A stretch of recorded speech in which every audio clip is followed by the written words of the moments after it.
Just wait for people to come in. Yeah, we don't know.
Good evening, ladies and gentlemen, and welcome. We're going to have a fantastic evening tonight.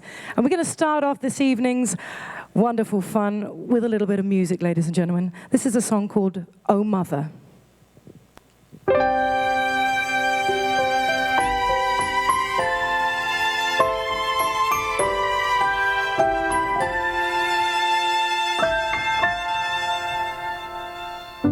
She can't take all the pain, but you use her all the same. With open arms she gives all she's got. You say you'll take a little, but you always take a lot. When will we open our eyes? We're running out of time.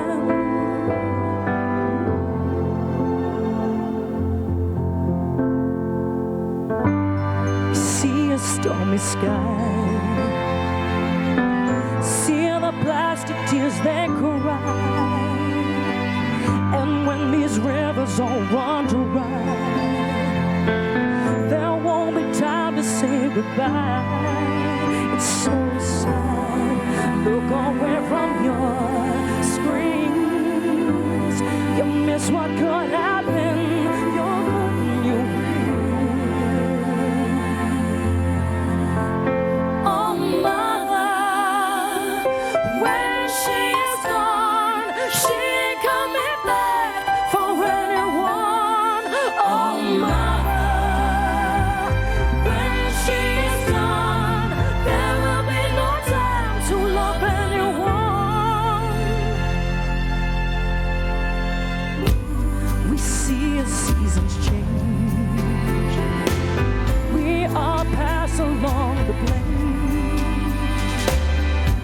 so easy to ignore all the lessons learned before.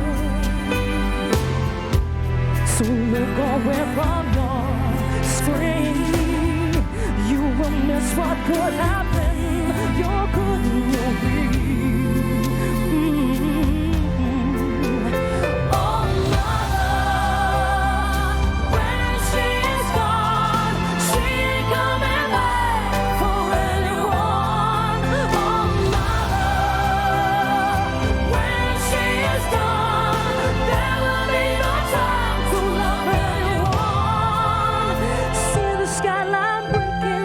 Start of a new day.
Thank you.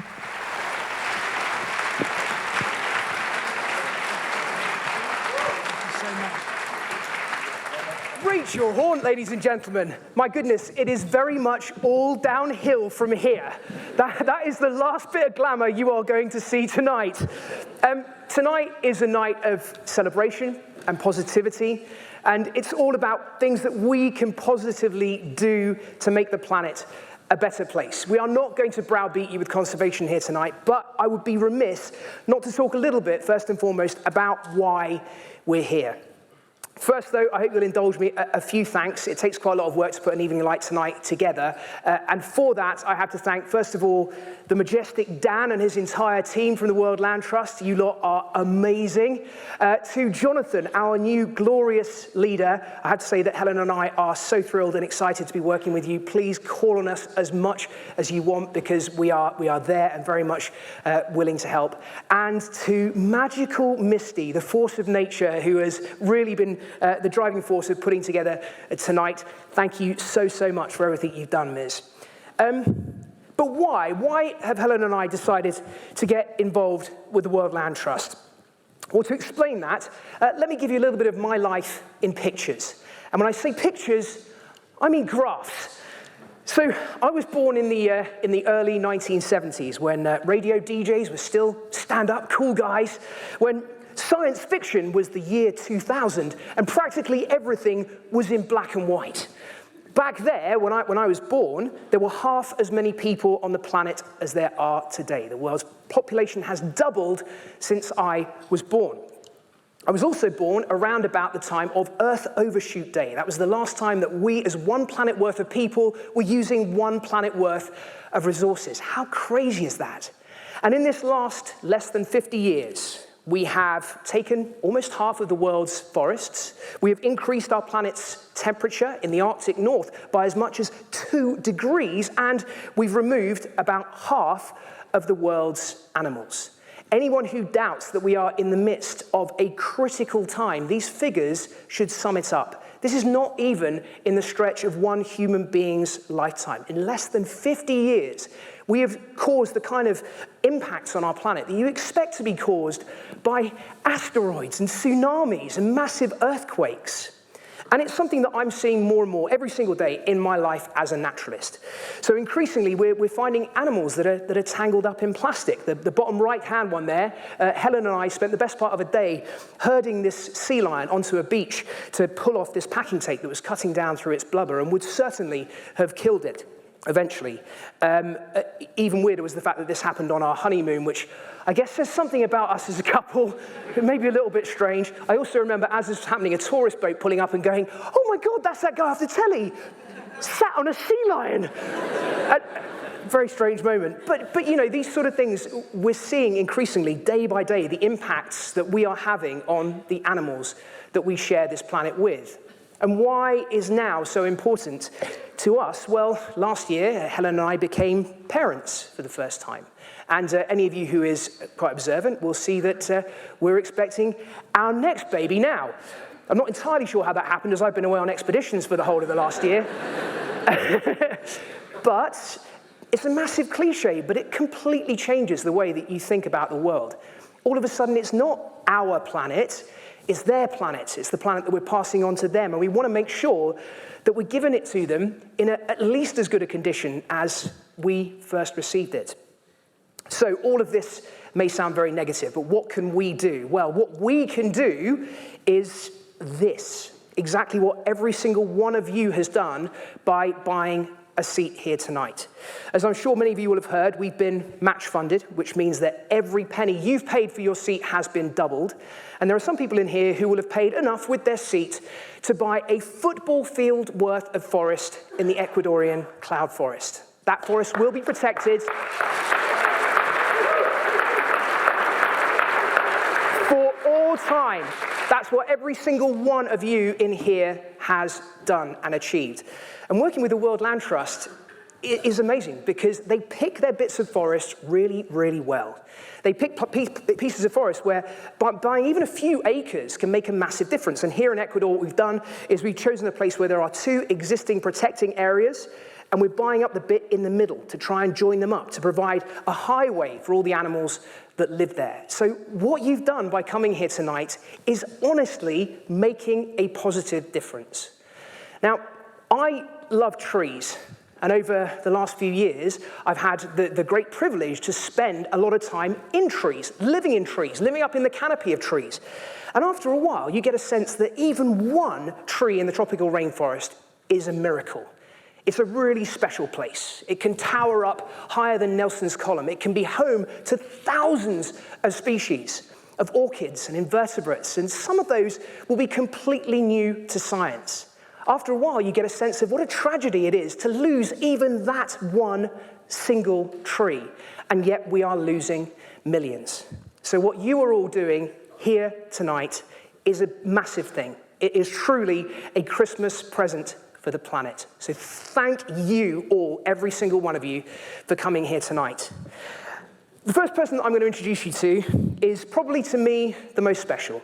So I think that over this last year, the thing that's given me the greatest amount of hope and positivity has been the new wave of activism which has arisen, primarily driven by young people.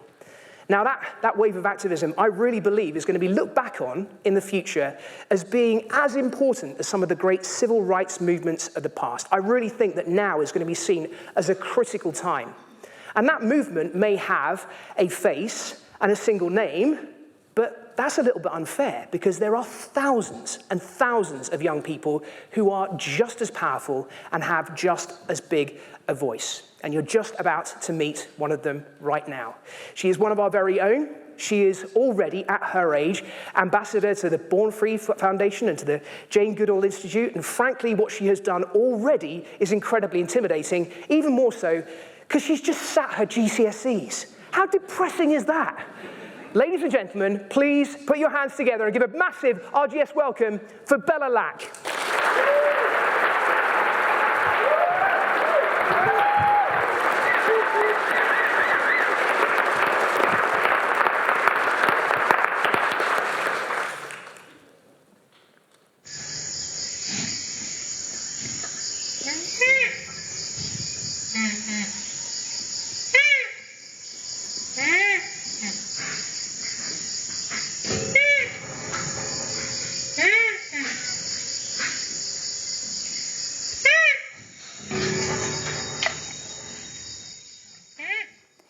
That's the voice of E-Man, who I met earlier this year. Now I'm going to ask you to all please close your eyes and just imagine that you stand as I stood in that spacious concrete barn where E-Man has her breakfast, backing onto her large jungle reserve. You stare at this primitive, prehistoric creature who seems to have just trundled out of the Jurassic period. Her plaintive calls ring in your ears. Her skin is leather thick, her face topped by a firm horn, and her species is over 20 million years old. She seems invincible, but somehow our species has managed to mangle her population down and down until today, when only one Malaysian rhino exists on Earth. And there you stand looking into her eyes. The name E-Man means faith. But in that moment, I didn't feel any faith in humanity. I felt a deep loss and a deep hopelessness. When there is only one individual left, you know that extinction is almost always inevitable and very, very close. I knew that E-Man would soon die and that her species would be snuffed out. But when I planned those words about E-Man to say tonight, she was still alive. I never imagined that when I did this talk, she would be gone. And yet she is. The reason I'm telling you about this really gentle, really extraordinary individual is because to me she's a symbol. She's a symbol of the 1 million species who face anthropogenic extinction, extinction at the hands of humans, at our hands. And in that almost unimaginable statistic of 1 million, there are not just rhinos and tigers and orangutans, there is a tansy beetle, the axolotl, the golden toad. And because the web of life is trembling at the hands of humanity, every single thread counts more than ever. No species can be overlooked. And what's the most effective way to protect the highest percentage of species? It's to protect their habitat, their home, to remove or reduce exploitative forces. Environmentalism is almost becoming a disaster contemplation society rather than a driver of action.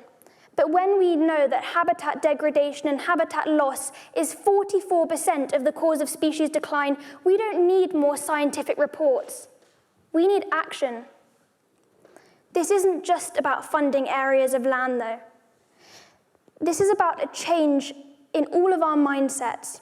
It's about our belief that every forest is ours to cut down, every ocean ours to pollute, and every peatland ours to drain. That's the root of the environmental crisis. And the biggest environmental problems are not biodiversity loss, climate change, and pollution. They're selfishness, greed, and apathy.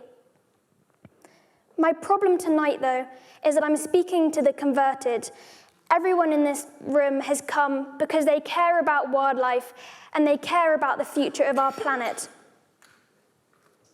And the fact you care means that your job is not just to listen to the speeches, your job is to give the speeches.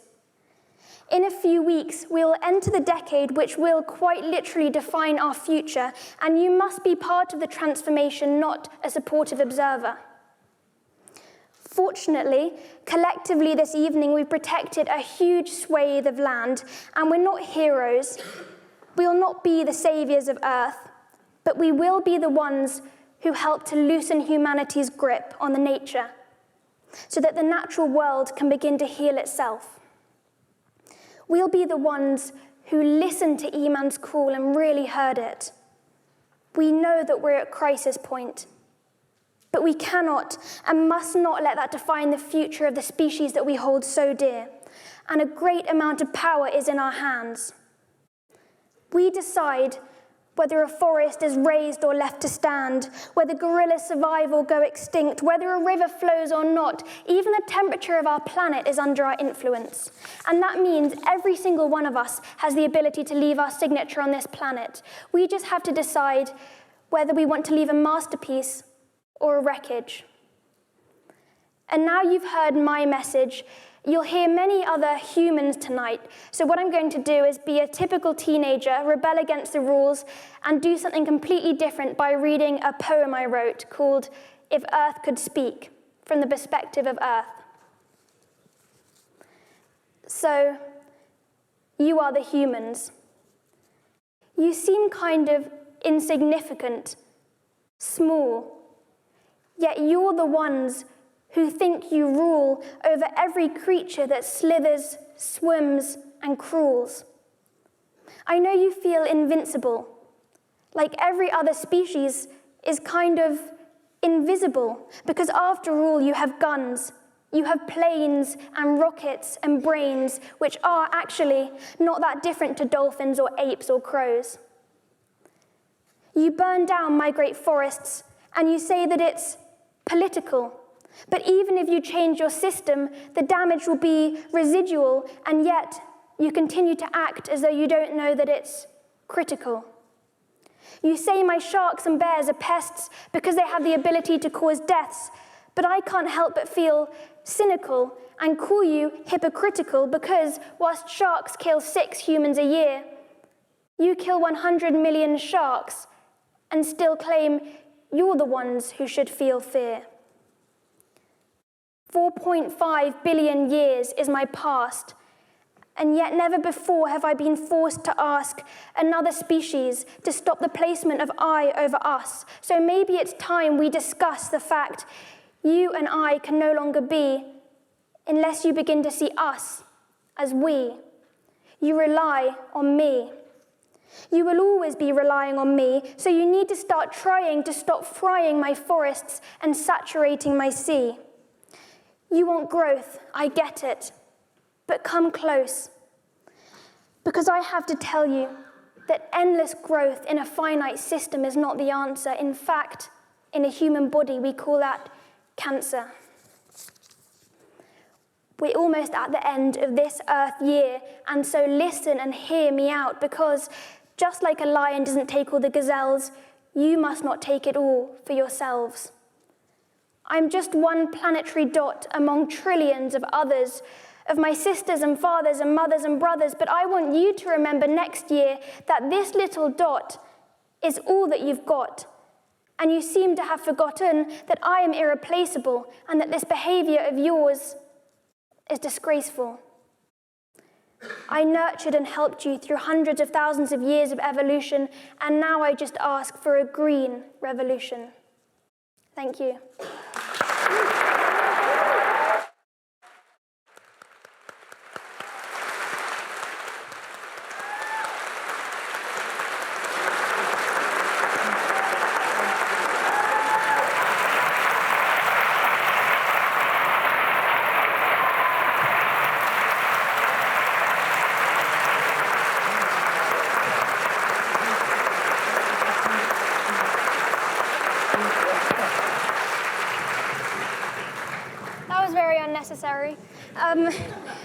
I'm going to introduce you now to Monty Halls, who's going to be our amazing Compare host for the evening. Thank you. Thank you, Bella.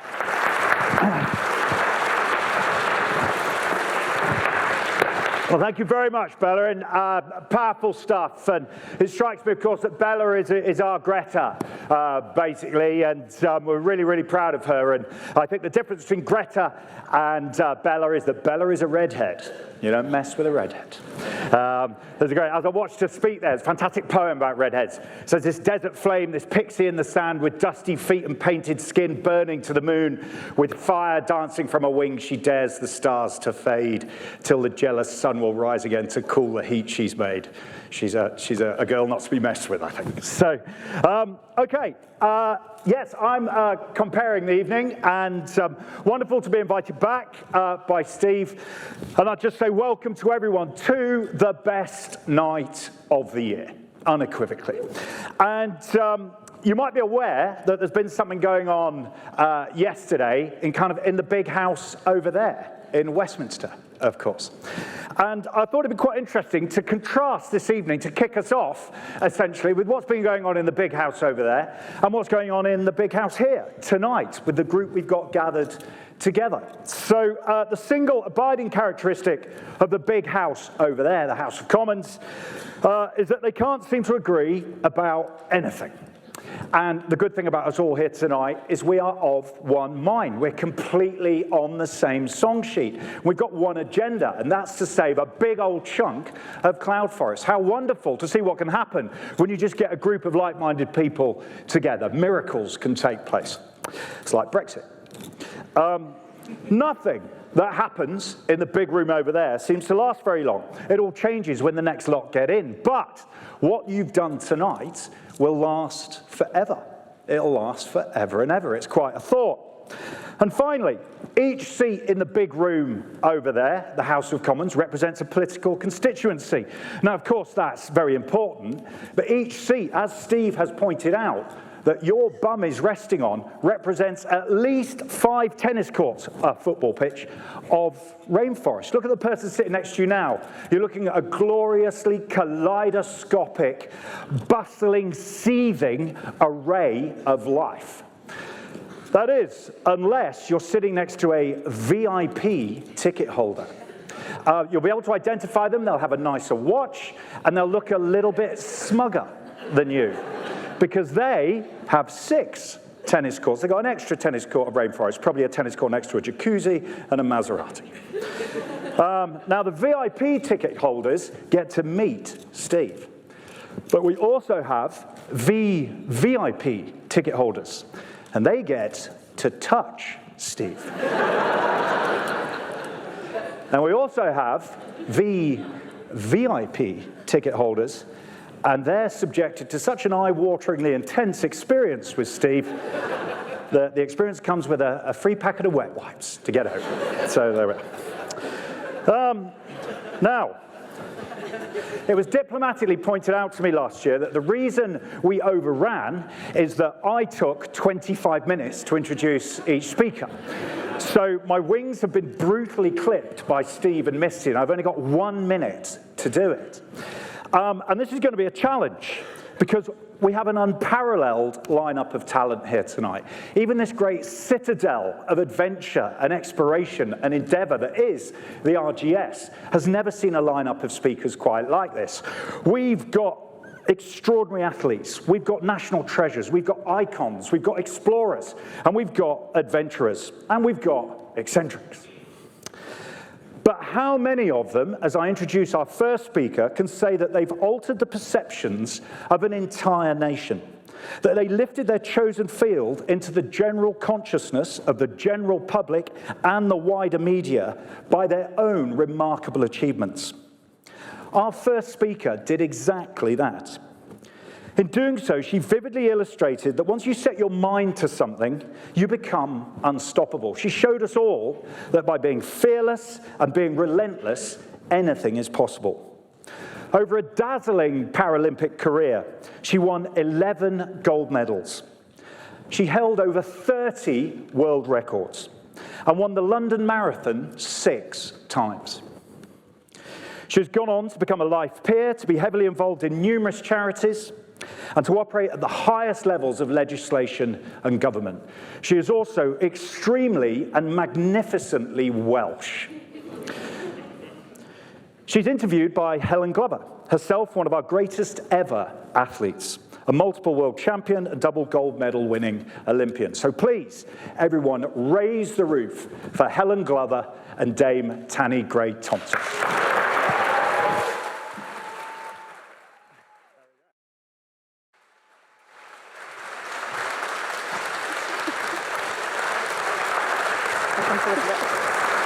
Thank you so much. Thank you. And honestly, with that introduction from Monty, I'm glad he's kind of gone through some of Tanni's achievements, because the list does seem to be endless. And the last time I saw Tanni was about a month ago, and we were both on the same panel for the Pride of Sport Awards.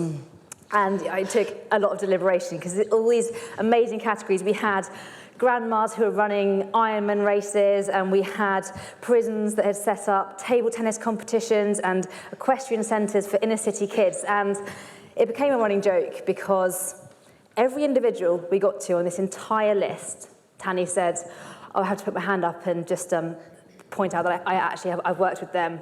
I've met them on that occasion. I know them. I don't have any vested interest, but I just had to let you know that I did see them and speak to them.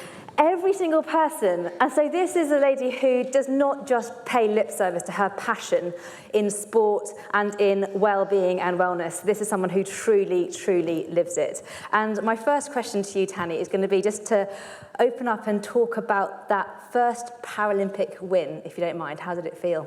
Do you know, it's really, I was just going to say that it's just because I'm old that I know a lot of people. That's more of it. When you've been around, because I'm 50 this year. So, I mean, I grew up, dialing back a bit, I was born with spina bifida. I could walk a little bit when I was young, but at the age of 6, I was paralysed. And my dad was an architect, and he suddenly realised that by becoming a wheelchair user, I was suddenly in this completely inaccessible world, because everything he built had steps and cobbles and were apparently aesthetically pleasing.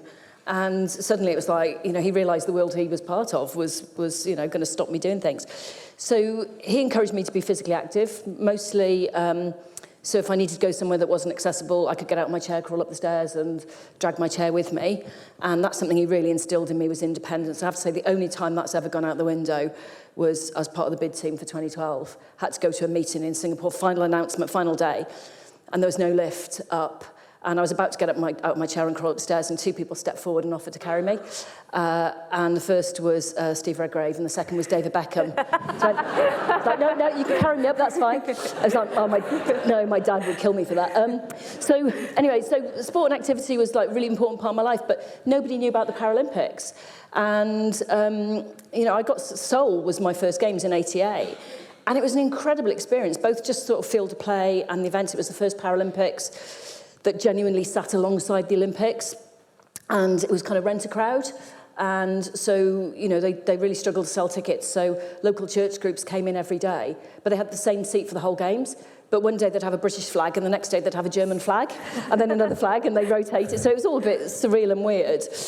But also one thing my dad instilled in me with travelling I then went on to do was always kind of go and see the country that you're in and understand it and try and understand some of the history and the politics. And, Korea, there'd been a horrific war and we went up to the demilitarised zone. And, I was 18 and I remember joining on the back of an American tour. And every state had these huge mausoleums to how many American soldiers had died in Korea. And I said, how many Koreans died? And the response was, I don't know, a couple of million. And there was this huge sort of light bulb moment for me. So, winning and being in Seoul was amazing. But I just learned so much from that experience that kind of sat alongside my sporting career that had a huge influence on everything else that I did as I developed as an athlete. And I think one of my residing memories for me watching you when I was younger was that, like in interviews like this, you're so lovely and amenable and chatty, and yet when you look at you on the track, it's this steely determination that nobody here would mess with. And so how do you reconcile those kind of two aspects of your personality, I guess? Oh, well, hopefully I can kind of switch it on and off, right? Mostly. It's really difficult to explain why I needed to compete. There was something that was just in me that I had to do it. And I joke, but every decision was based around me being an athlete. I went to Loughborough University because of sport. It dictated who I married. I was going out with a young man and I thought he was taking me out to dinner to propose. And then he actually said to me, it's me or athletics. I went, oh, okay. Shame, never mind. It's all fine. So that kind of bit was in me. But I think I'm just so lucky with my parents, really, because they kind of encouraged me to educate. Dad always used to say to me, education gives you choices. And as a kid, you used to be like, yeah, whatever. And then you realise, actually, your parents are right. And for me, it was trying to do stuff alongside competing. And for me, the training, training's just really, you know that. We were training 15 times a week, 50 weeks of the year. I actually timed my birth of my daughter around my competition training schedule. We had a cut-off date for being pregnant, so I could compete at Commonwealth Games in 2002. So for me, it was just, this huge amount of time you spent training for this tiny amount of time you have to deliver on the track at Paralympics. That made it relatively easy to kind of switch on and off. So you get into that zone because you have to, because you've done all of that work. And I was like, it was just, I was born in the right year that let me do 5 games. A lot of athletes don't get to do that. A lot of athletes don't get to do 1 games. So from being really young, it was really conscious I've got this limited time to achieve, and especially in sprint events, they're quite short. 100 metres is 16 seconds.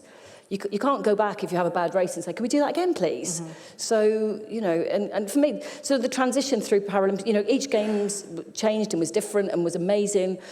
The games moved on and developed. And I guess a lot of what I saw when I was travelling as well was how disabled people are treated very differently in different countries. In Korea, they had no Paralympic team. They literally, in '88, just turned children's homes into training camps or picked kids up because a lot of disabled children were living on the streets begging. In China, it wasn't too far different. In 2000, China had a tiny team and suddenly decided, because of sort of the politics of sport and the desire to do well on international, they did the same. They turned their children's homes into training camps. But it feels like in the last couple of games, there has been quite a shift with the Paralympics, and definitely from a public perspective of how much interest there is in the athletes. Have you seen that yourself?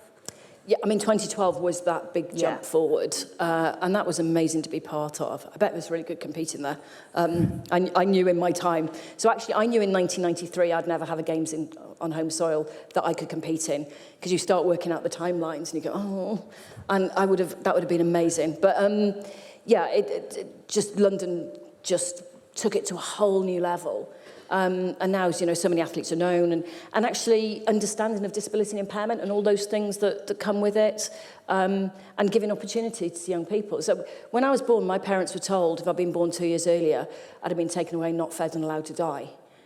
And so I think that had a huge impact on the way my parents brought me up. And my daughter's 17, and actually when I was pregnant with her, first thing I was offered was a termination, because I was told people like you shouldn't have children.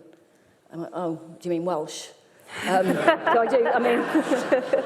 do use the Welsh bit because actually, so, you know, some of it's not always easy to deal with, but yeah, Welsh is always a really good answer to everything. So a lot of attitudes have moved on, but there's still lots more that we need to do to kind of live in an inclusive society. And do you see that, how important is the Paralympics and the Paralympic Games to the non-Paralympians living with disability? Does it change that public perception? Yeah, but I think Paralympics helps. I mean, you can't expect 10 days of the Games to fix everything, but it shifts the conversation. And one of the most amazing things I remember from 2012 was the night Johnny Peacock won in the stadium 100 metres, and it was like... And I work with a lot of cynical old journalists who have never seen an individual actually just quiet the stadium because it's been really noisy. And Johnny just went, shh, and like 80,000 people just went quiet. And I was leaving that night, and I was a little girl, and she was a double leg amputee. And she'd had meningitis, had to have both legs amputated.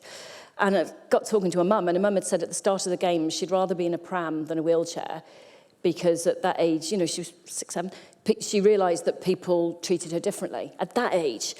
And then the first day of the game, she said, oh, I don't actually mind going in my chair. And then she always was covered up. And then by sort of the Wednesday, she'd made her mum go and buy a pair of shorts so everyone could see her prosthetics. And then on Thursday, after seeing Johnny race, she decided she was going to walk out the stadium. And it's a really long walk from the stadium to the tube station. And I said to her, Mummy, right? She went, we're going to be here hours. But I'm going to let her do it.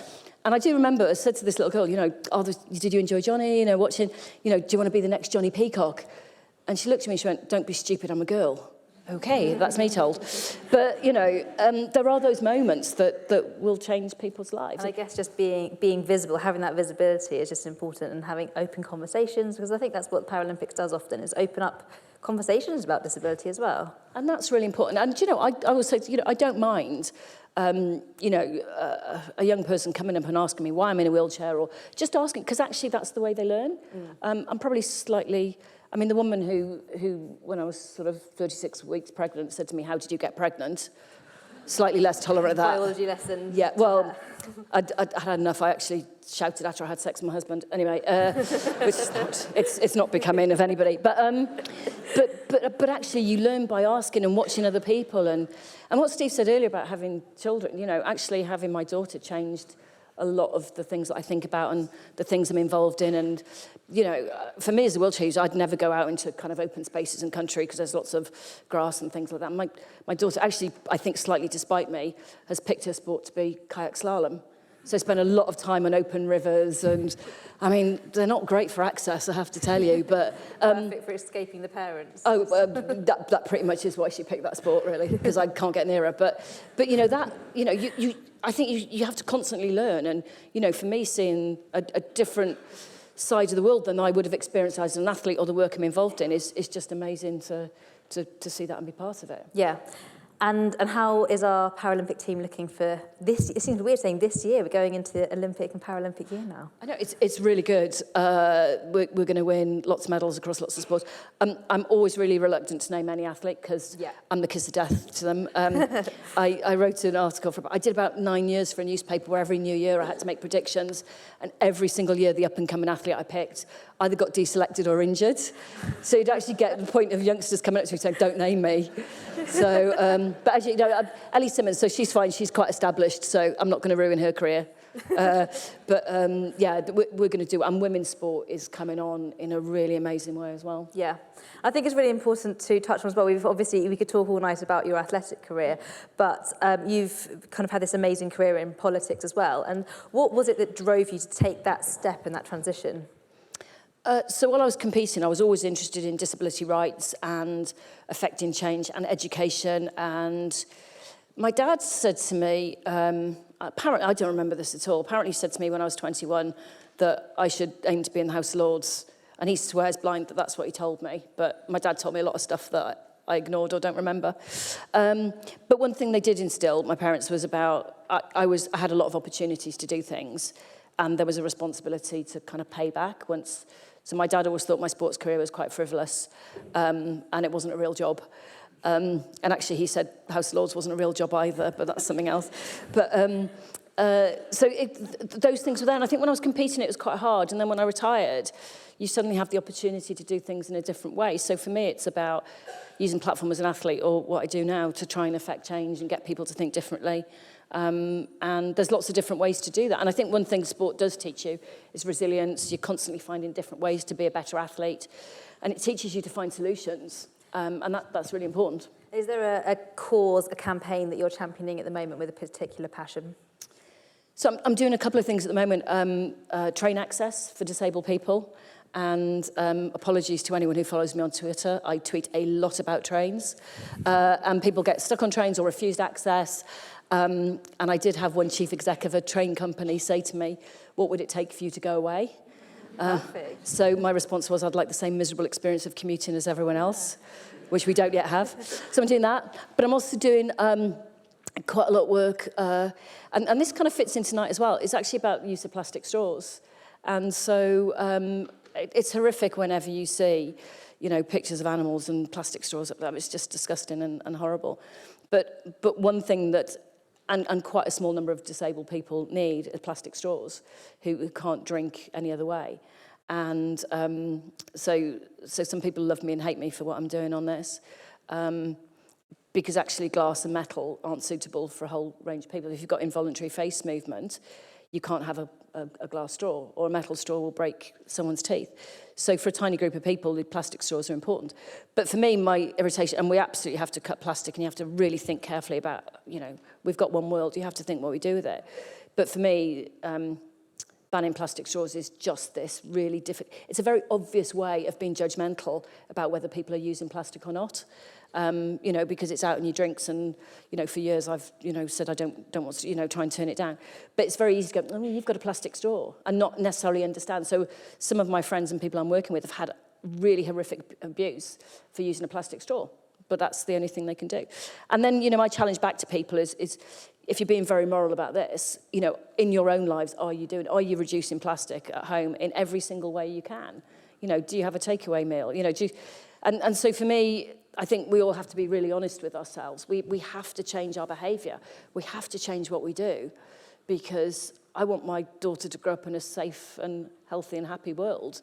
However, we're not going to do that if we all don't do something to be better at what we do. And I think it's such a good point in the fact that every single issue that we personally care about and personally champion can be looked at from somebody else's eyes. And I think having that empathy and that understanding is really important. But we could talk all night, but I know I'm going to get in trouble if I ask any more questions because I'm already getting a look. But I just want to say that, you couldn't choose someone better from the world of sport. We've talked about conservation, we've talked about politics, and we've covered all those bases and more, and we could keep going. But I'm sure everybody here would love to show their gratitude, because you've spent your time this evening to come in, spent her time with us, told us these stories. So thank you so much, Tanni, and just absolute pleasure. Thank you so much.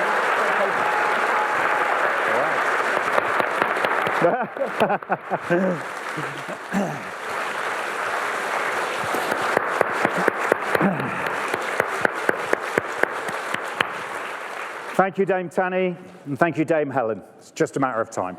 Thank you, Dame Helen. Now, next speaker is Dan Snow. Now, it's a little-known fact that Dan is also a rower of some repute. And this makes perfect sense. He stands 6'9". He has the resting pulse rate of a diving elephant seal. That's a marine biologist joke, by the way. Steve is laughing. So, of course it makes sense. And he was actually toying with the Olympics, apparently. And when the rumor hit the Olympic team, apparently Steve Redgrave burst into floods of tears. Matthew Pinsent went and hid in a portaloo and was found several weeks later. But as he started training, a problem emerged. If he was training with an 8, if the other 7 athletes were downwind of him, at the end of a race, they all tested positive for testosterone. Such was the overwhelming musk of his manliness. Claire Balding was interviewing him, just a 30-second chat at the end of a race, and grew a beard like Brian Blessed. So, sadly, he couldn't follow that particular route, but of course, rowing's loss is TV's gain. And now he strides our screens like a colossus. He's got affable knowledge, deep knowledge. He's the great history communicator. He is the history guy. And we've seen him on our screens with TV series, with films, with documentaries, podcasts, everything. He's got it all going on. He's working for all the major channels and Channel 5. So I'd like to introduce you to a massive round of applause, please, for Dan Snow. Hey, everybody.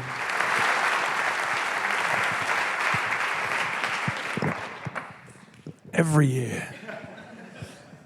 Well, ladies and gentlemen, good to see you. Thank you very much for coming and supporting this amazing cause. It's great to be here. I'm actually slightly intimidated because last year I was following these adventurers and explorers who I like to call holiday makers. But this year I'm following some of the greatest athletes of my lifetime. I'm following activists. It's deeply, I'm deeply worried. But I'm going to tell you about a little adventure I had the other day. A little adventure in a place called Pompeii. Mount Vesuvius, 79 AD, blows up. One of the most remarkable, famous, infamous volcanic eruptions of all time. We only know about it because one Roman source tells us about it, Pliny. And since then, all eruptions of that time have been called Plinian eruptions.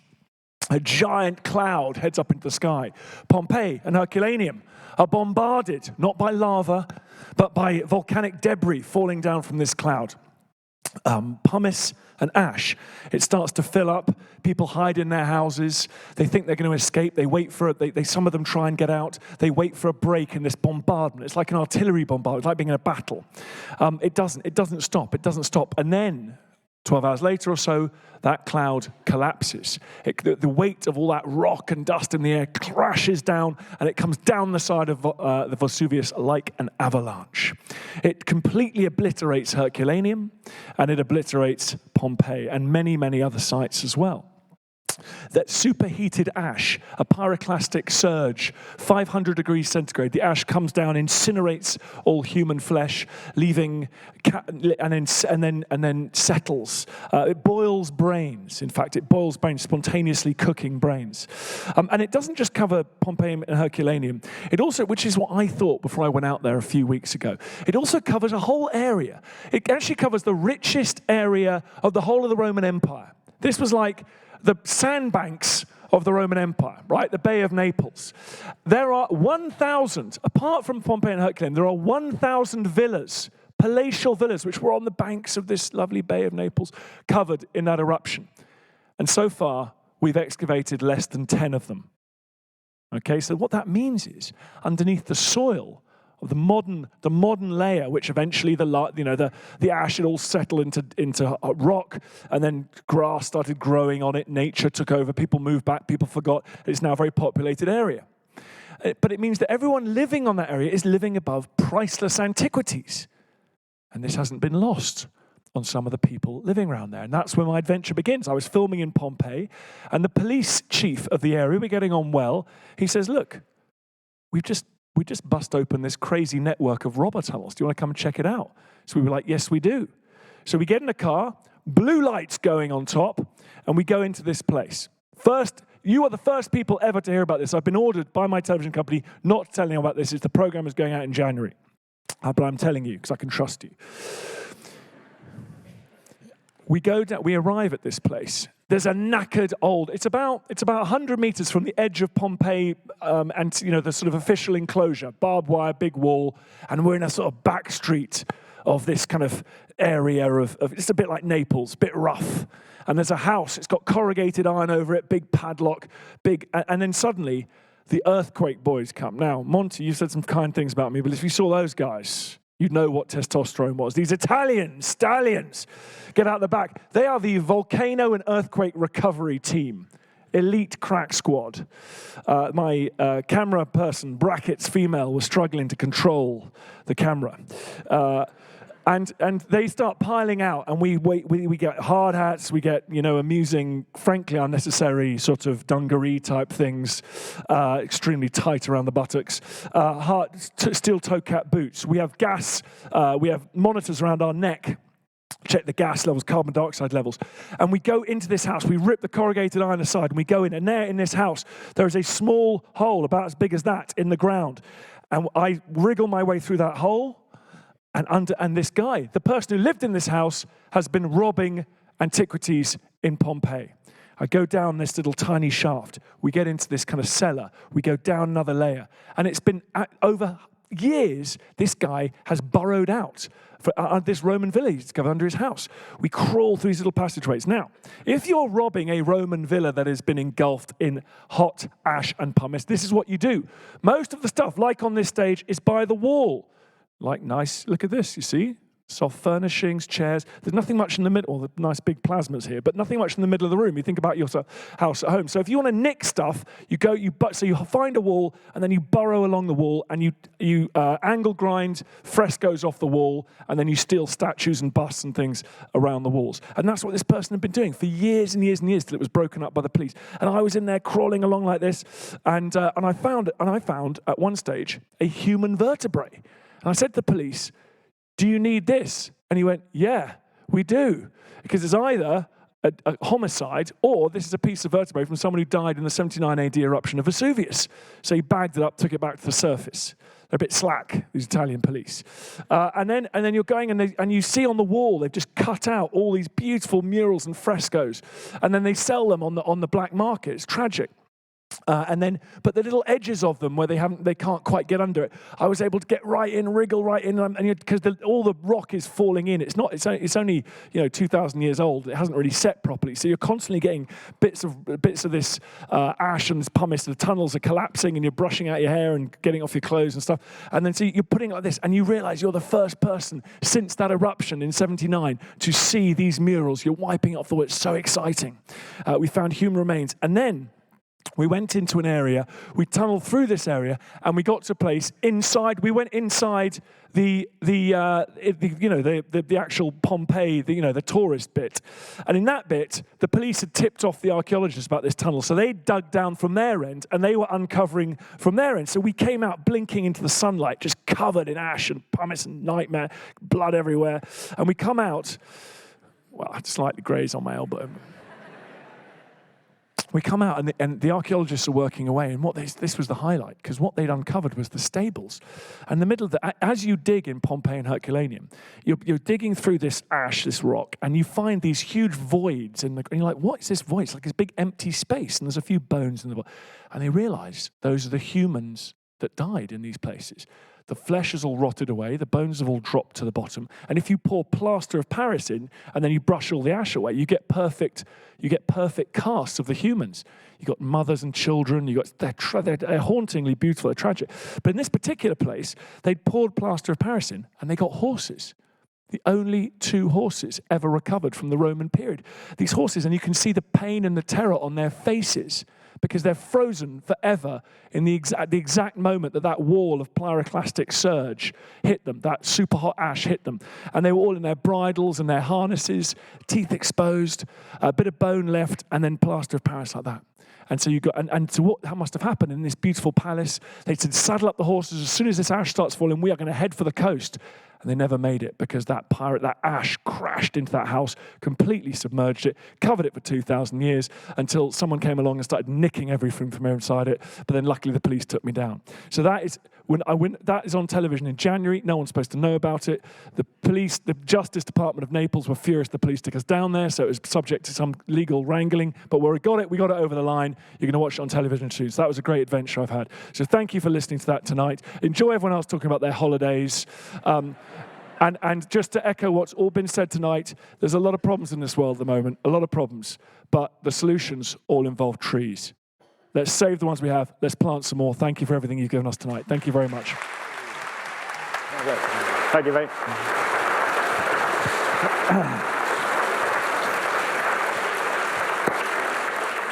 Wonderful, wonderful. Words to live by. Now, our next speaker, if we're all 5 tennis courts of rainforest, I tend to think of this individual as 5 tennis courts worth of orchard producing a rather nice cloudy cider. He's the epitome of bucolic charm and academic gentility. I think. And I always tend to think of this speaker delivering pearls of wisdom through a haze of Hickeby burps and real ale. But don't be fooled. Don't be fooled. This man has spent the majority of his life in some of the real trouble spots in the world, protecting primates and researching the great apes. He is a mine of information about these extraordinary animals. And I think it's Dr. Ben Garrett, and Ben is one of the great communicators because he's actually Professor of Scientific Communication at the University of East Anglia, Polly. So he's going to talk to us. He's going to talk to us about why we are different to chimps, an argument that is undermined the moment you look at him. With that, please a massive round of applause for Dr. Ben Garrett.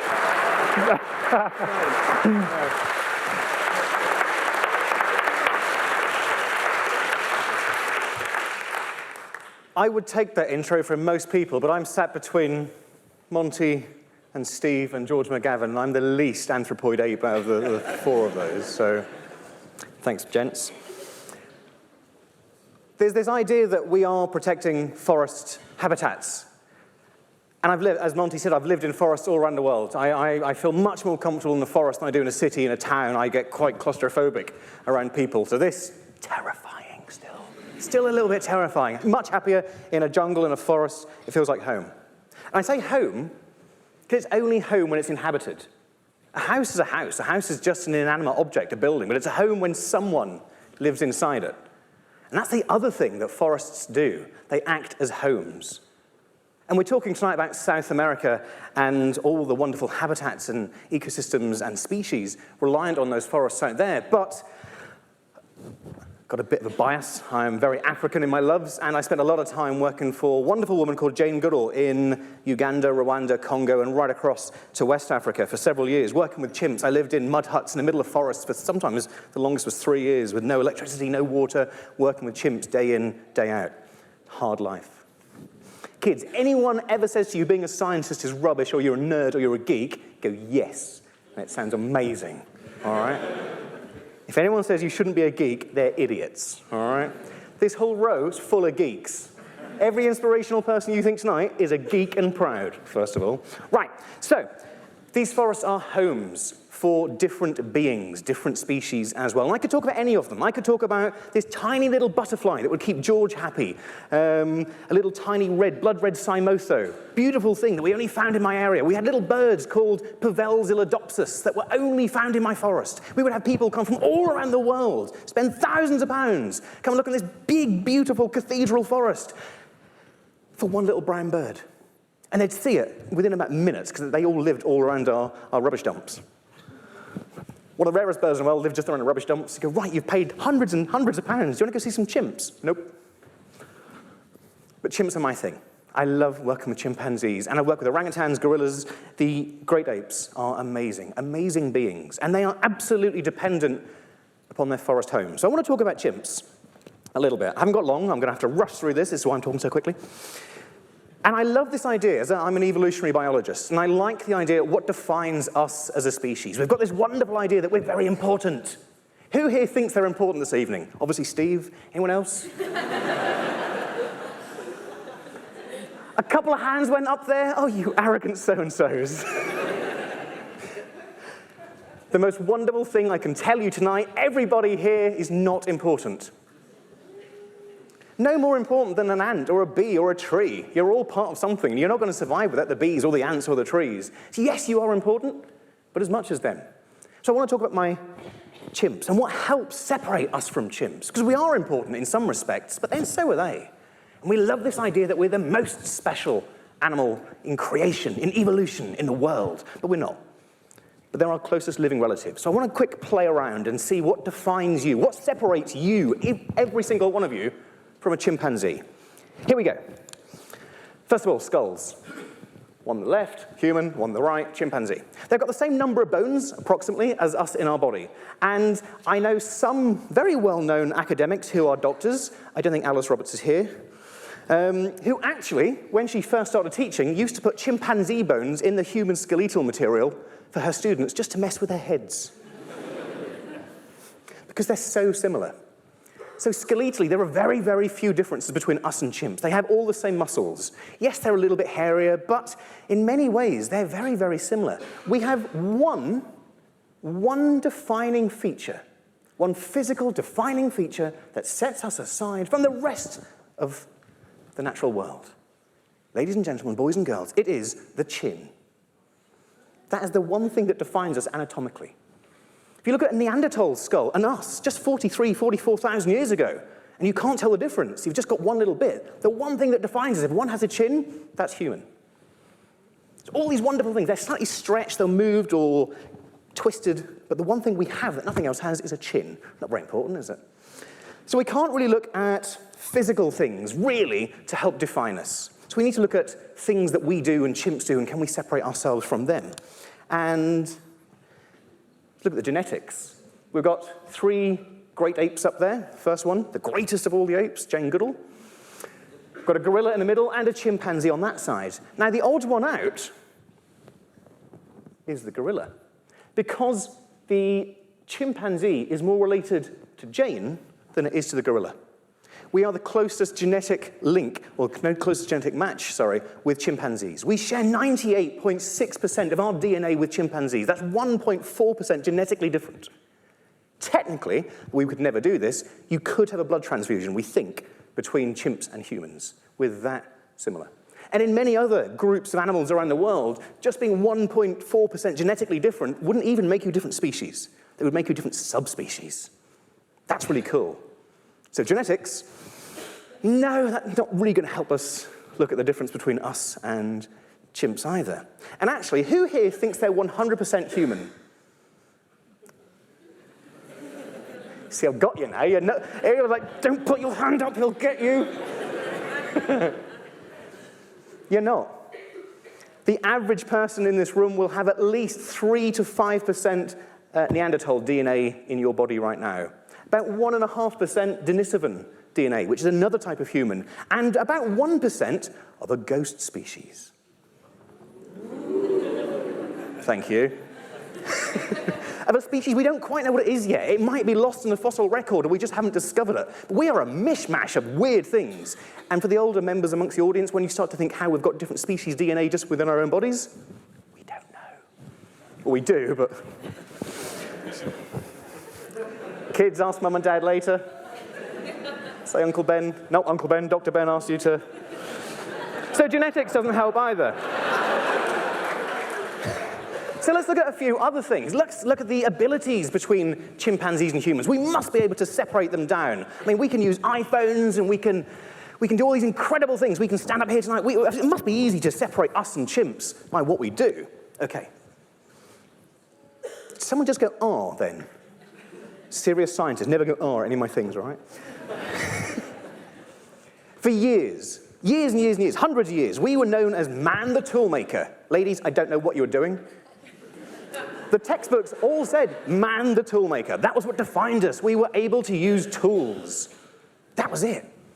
And then that pesky Jane Goodall, in 1961, she was 21 years old, went to Tanzania and noticed that her chimps, the ones she was working with in the wild, were taking these wonderful little bits of branch, taking the ends off, stripping them down and fishing them into termite mounds, as you can see there, to bring them out and take the tasty termites off the end. And when that was first seen, she told her boss, a wonderful guy called Louis Leakey, who's an anthropologist, and he replied saying, now we must redefine man, redefine tool, or accept chimpanzees as human. Bit of an overreaction, but it kind of shows just how important this discovery really was. So tool use, that doesn't really do it either. And it's all right, fair enough. I mean, there's a bit of a difference between that and having like B&Q. But there is a difference in levels of complexity of tool use in chimpanzees as well. We see nut cracking. Nut cracking can take up to 8 years to learn in some individuals, although we're challenging that a little bit, I think. It's this ability to have a big rock that you use a smaller rock, and they're very special. If you mess around with it and upset a chimp and change one of their favorite rocks to a hammer or an anvil, they let you know. They know exactly which rock does the job. So that's incredibly complex tool use, but it shows something else as well, because these are bonobos, but you've got in the top right-hand corner there a young one watching mum and granny. There's 3 generations of bonobo in this photo here, so you've got cultural transmission. And that instantly shows that culture isn't uniquely human either. We know that corvids, lots of the crows, lots of dolphins, whales and porpoises, and many primates show culture as well. I know we're not always the most cultured species, but we thought for a time it was one of the things that defined us. No, that doesn't really either. That's a pain. So we need to look for other things. So it's not a physical anatomy. That doesn't really help to define us. Genetics, yeah, you're splitting hairs, really. Tool use, no. Intelligence. Who here thinks they're really intelligent? I'm going to keep going, all right? It's the same couple of hands every time. I love the confidence. I also think you're very cocky. Intelligence. Okay, I want to do a little experiment. Ready, steady, go.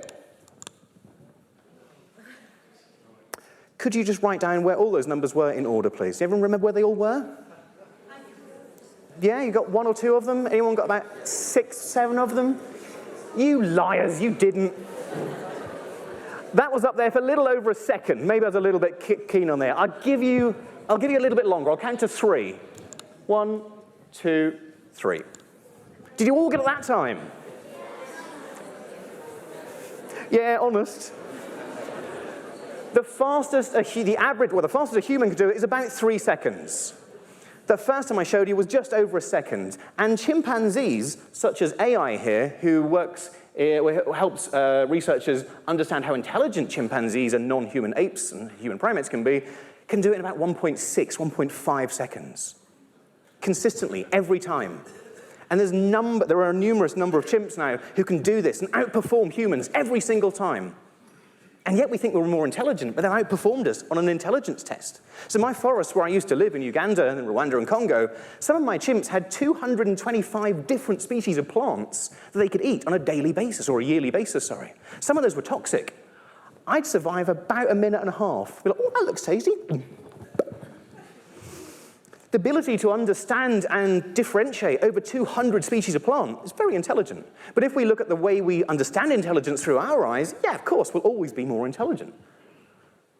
So it's not a really fair test either. So we can't use intelligence either. What else could we use? Play. Has anyone ever done that game where you're on your back and you put your legs in the air and you're on dad's or mum's or granny or granddad's and you're doing the aeroplane? Anyone done that? Yeah? Yeah, chimps do that too. I remember the first time I saw that I was out there, I was on the floor, I was covered in rain, it was horrible. I watched a big male who was just having a sleep, and a little chimp walked up to him and ran towards him and went, jumped on him. I thought that's the most amazing thing I'd ever seen. I was prepared to write to Jane Goodall, I wanted to redefine man all over again. The little chimp I saw then went, they'd been playing the aeroplane game for about 5 million years. At one point, we were thinking that things like play help define us as a species, but we know that's not the case at all. If you've got a cat or dog at home, we know that play is right across the board of animals. Even sharks play. So Monty liked this one. I'm sure Monty probably knows this one. There's a group of sharks that have been spotted down in Cornwall that chase each other with bits of kelp over their fins and dorsal fin. Poor beagle sharks, related to great whites. Oh, see, that's R. Sharks playing tag.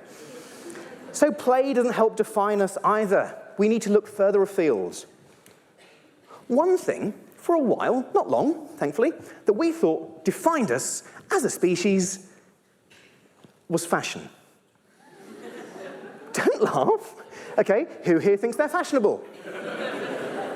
No, I agree, none of you. Oh, sorry, madam. You do look lovely. Yeah. Well, I've enjoyed my time this year. I won't be back next year, obviously. Fashion. We thought fashion helped define us as a species. And then in the Thai forest over in Western Africa in 2015,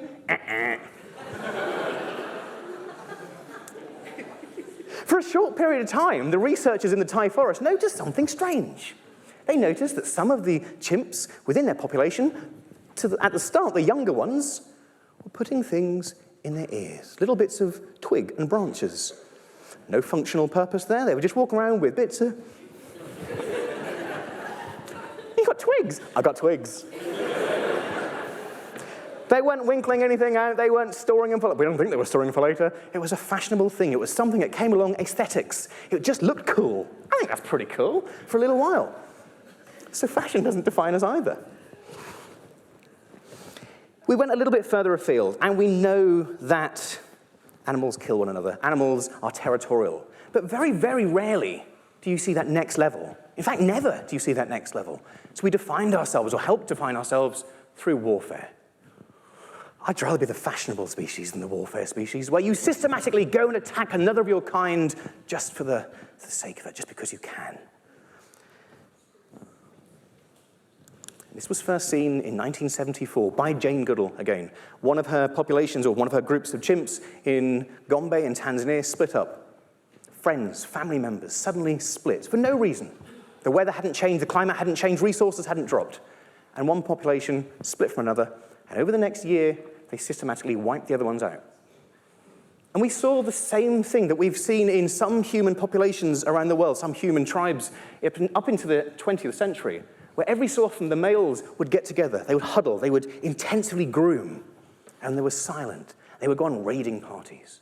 They would go and look for other chimpanzees, the ones that they were friends with before. And if they found an individual female, they'd grab her and take her back to their original group. If they found a bunch of males, they would quietly sit in the undergrowth. And if they saw an individual male who wasn't part of their gang anymore, their group, they would attack and kill him. So one group killed entirely the other group. And that's been seen twice now in the wild. And we term it warfare, because it is very different to hunting. So even warfare doesn't define us. And then we get to more academic things. Again, something called theory of mind. This ability to understand that I'm here, but also more than that, I can project my mind into knowing or thinking what you're probably thinking. You're thinking, surely 20 minutes is up. That's because I've got theory of mind. We know that chimps also have this wonderful ability to put themselves, to project themselves in the minds of other species, others of their kind, their friends, their family as well. So this theory of mind, this ability to think within your own head, but also to project that and think what others might be thinking, isn't uniquely human either. And the answer is, this takes hours. I could be here for hours. You probably guess I like to talk. I could be here for hours and talk about this. And this is something that researchers are doing right now. I've got a very good friend in the audience somewhere who is studying this at the moment. And groups of researchers are looking into what really helps separate us from our nearest living relatives. And the answer is there's nothing. There's nothing that's obvious. There's nothing that's clear. There's that one thing there. Because we're a continuation. And I think that's wonderful, that it binds us and brings us close to our nearest living relatives. But all the other species out there, every species you name, whether it's a rhino that Bella mentioned earlier, or sharks that these guys like working with, or insects that George likes, something unites us all. I'm going to finish with a video that I took, or someone took of me in 2006. And this was the first time a chimpanzee had ever been darted in the wild and knocked down to remove a snare from their hands. And this was all done because we were saving the forest habitat in which they lived. I'm going to finish on this.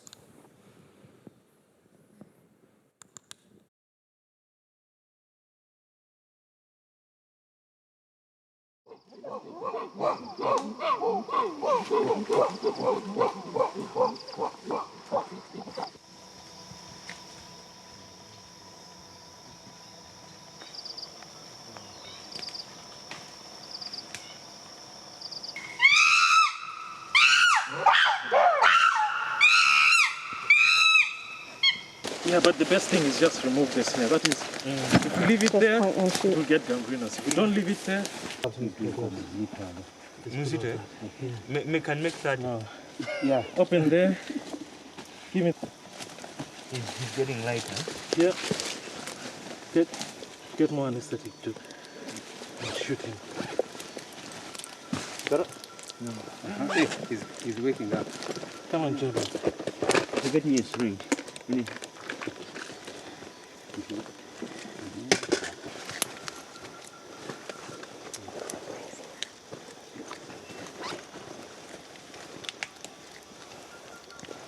oxygen. Get me the iodine spray. It's next to you. It's next to you. It's okay, man. We'll get it. Hold on a moment. The snare removed. Let's start sampling.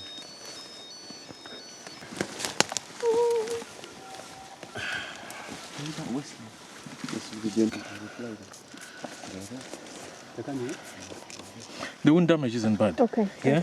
We'll cut it then. The purpose for the darting was removal of a snare. From what we see, there was just strangulation.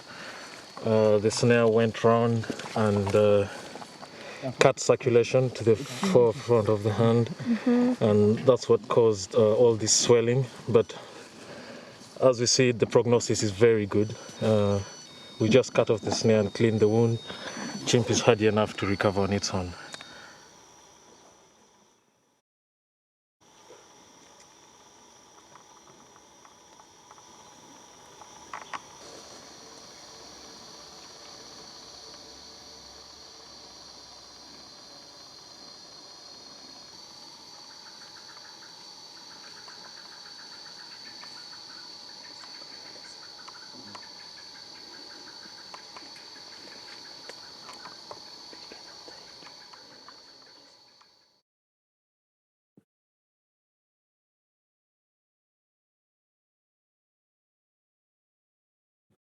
The moment we started protecting that forest, snares went down by 50% in the first 6 months. A year later, there were no snares in that forest. That's all because people protected forest habitats. Now, before I go, I will go in a minute, I promise Monty, because he's doing that.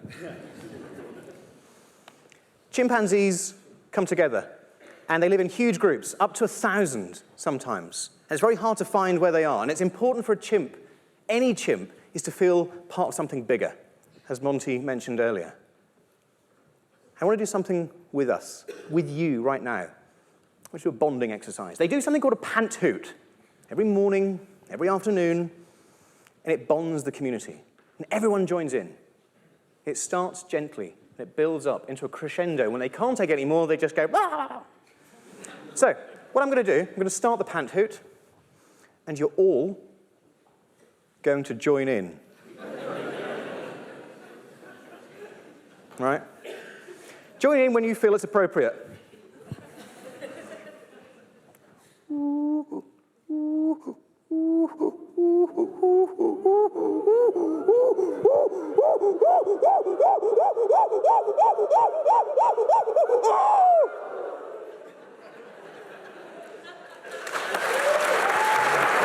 Good.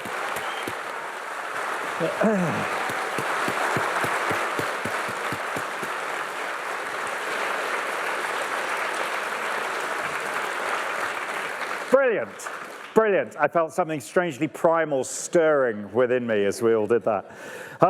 Now, it's a real pleasure to introduce the next two speakers, because I think they represent something quite special. If you look around the hallowed halls of where we are, you're at the epicenter of global exploration, the history in this building of adventurers and explorers. But as you walk round, have a look at all the portraits, and they all share one thing in common.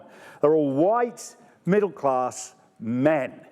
Now, certain people take cliches like that, they look them in the eye, they reach out, they throttle them, and they cast them aside. So it's a real pleasure to introduce the future of exploration, and that's Phoebe Smith and Dwayne Fields.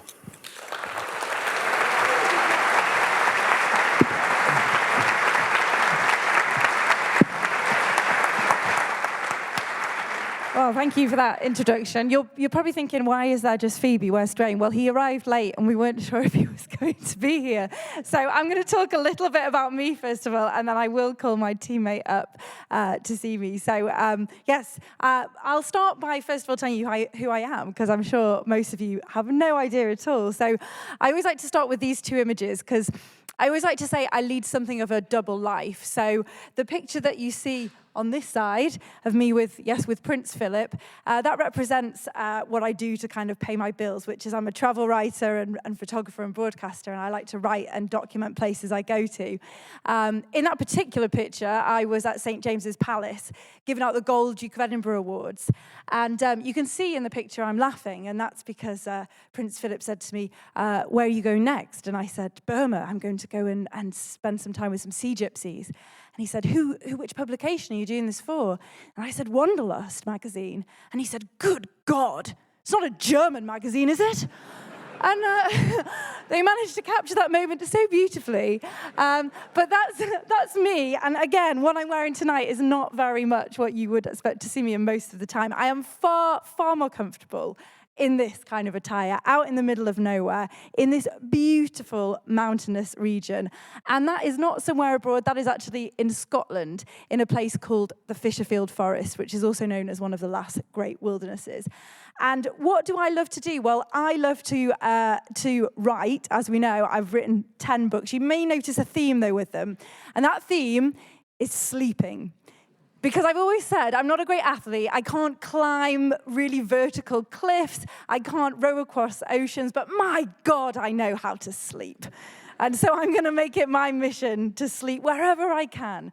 And I feel most at home when I'm sleeping somewhere like this. This is under a fell tree in a place called Holme Fen, which is the lowest elevation point of mainland Britain. And I sleep better there than I do in a bed. And how did this happen, though? I'm sure some of you thinking, how did I go from being a normal woman who liked to sleep in a bed with a comfy mattress and a nice fluffy pillow to a woman who liked to sleep there? Well, it didn't happen when I was a child growing up in North Wales. No, it happened on literally the other side of the world, in Australia, at a time when I think we'll all agree I had a much better taste in hats. And I remember going to Australia and someone convinced me, as they always do when we travel, to do something I would never normally do. So I grew up on the edge of Snowdonia National Park in North Wales. Never could I be tempted away to go and camp there. And yet when I got to Australia, I'm not sure how many people here have been to Australia? Show of hands, quite a few of you. How many people out there had been told about things that could kill them when they went to Australia? Another big show of hands, because yes, they love to tell you of all the critters that are out there to get you. And I remember before, I was tempted to go and sleep in a swag bag. So this is a rollaway bed in the middle of the Red Centre near Uluru. And the safety briefing before we did it was a list of everything that could kill me, potentially, if I was to anger it or step on it or find it in my swag bag. And I remember thinking to myself, as I had the most amazing night, watching the stars come out, seeing wildlife come really close, waking up in the morning and seeing the sunrise, what felt like just for me. I remember thinking, how come I've come and done this somewhere where everything apparently is out to get me, but I've never taken the time to do this back in my own country? And so I made a pledge to myself then and there to become a tourist in my own backyard. And not necessarily dress like these people, but no, actually go and explore the places that I had missed out on when I was a kid and just took them all for granted. I didn't have much money, I didn't have much time, so the easiest and cheapest way seemed to be to go wild camping. That is away from a campsite, out in as remote a place as you possibly can, where everything you need is carried on your back.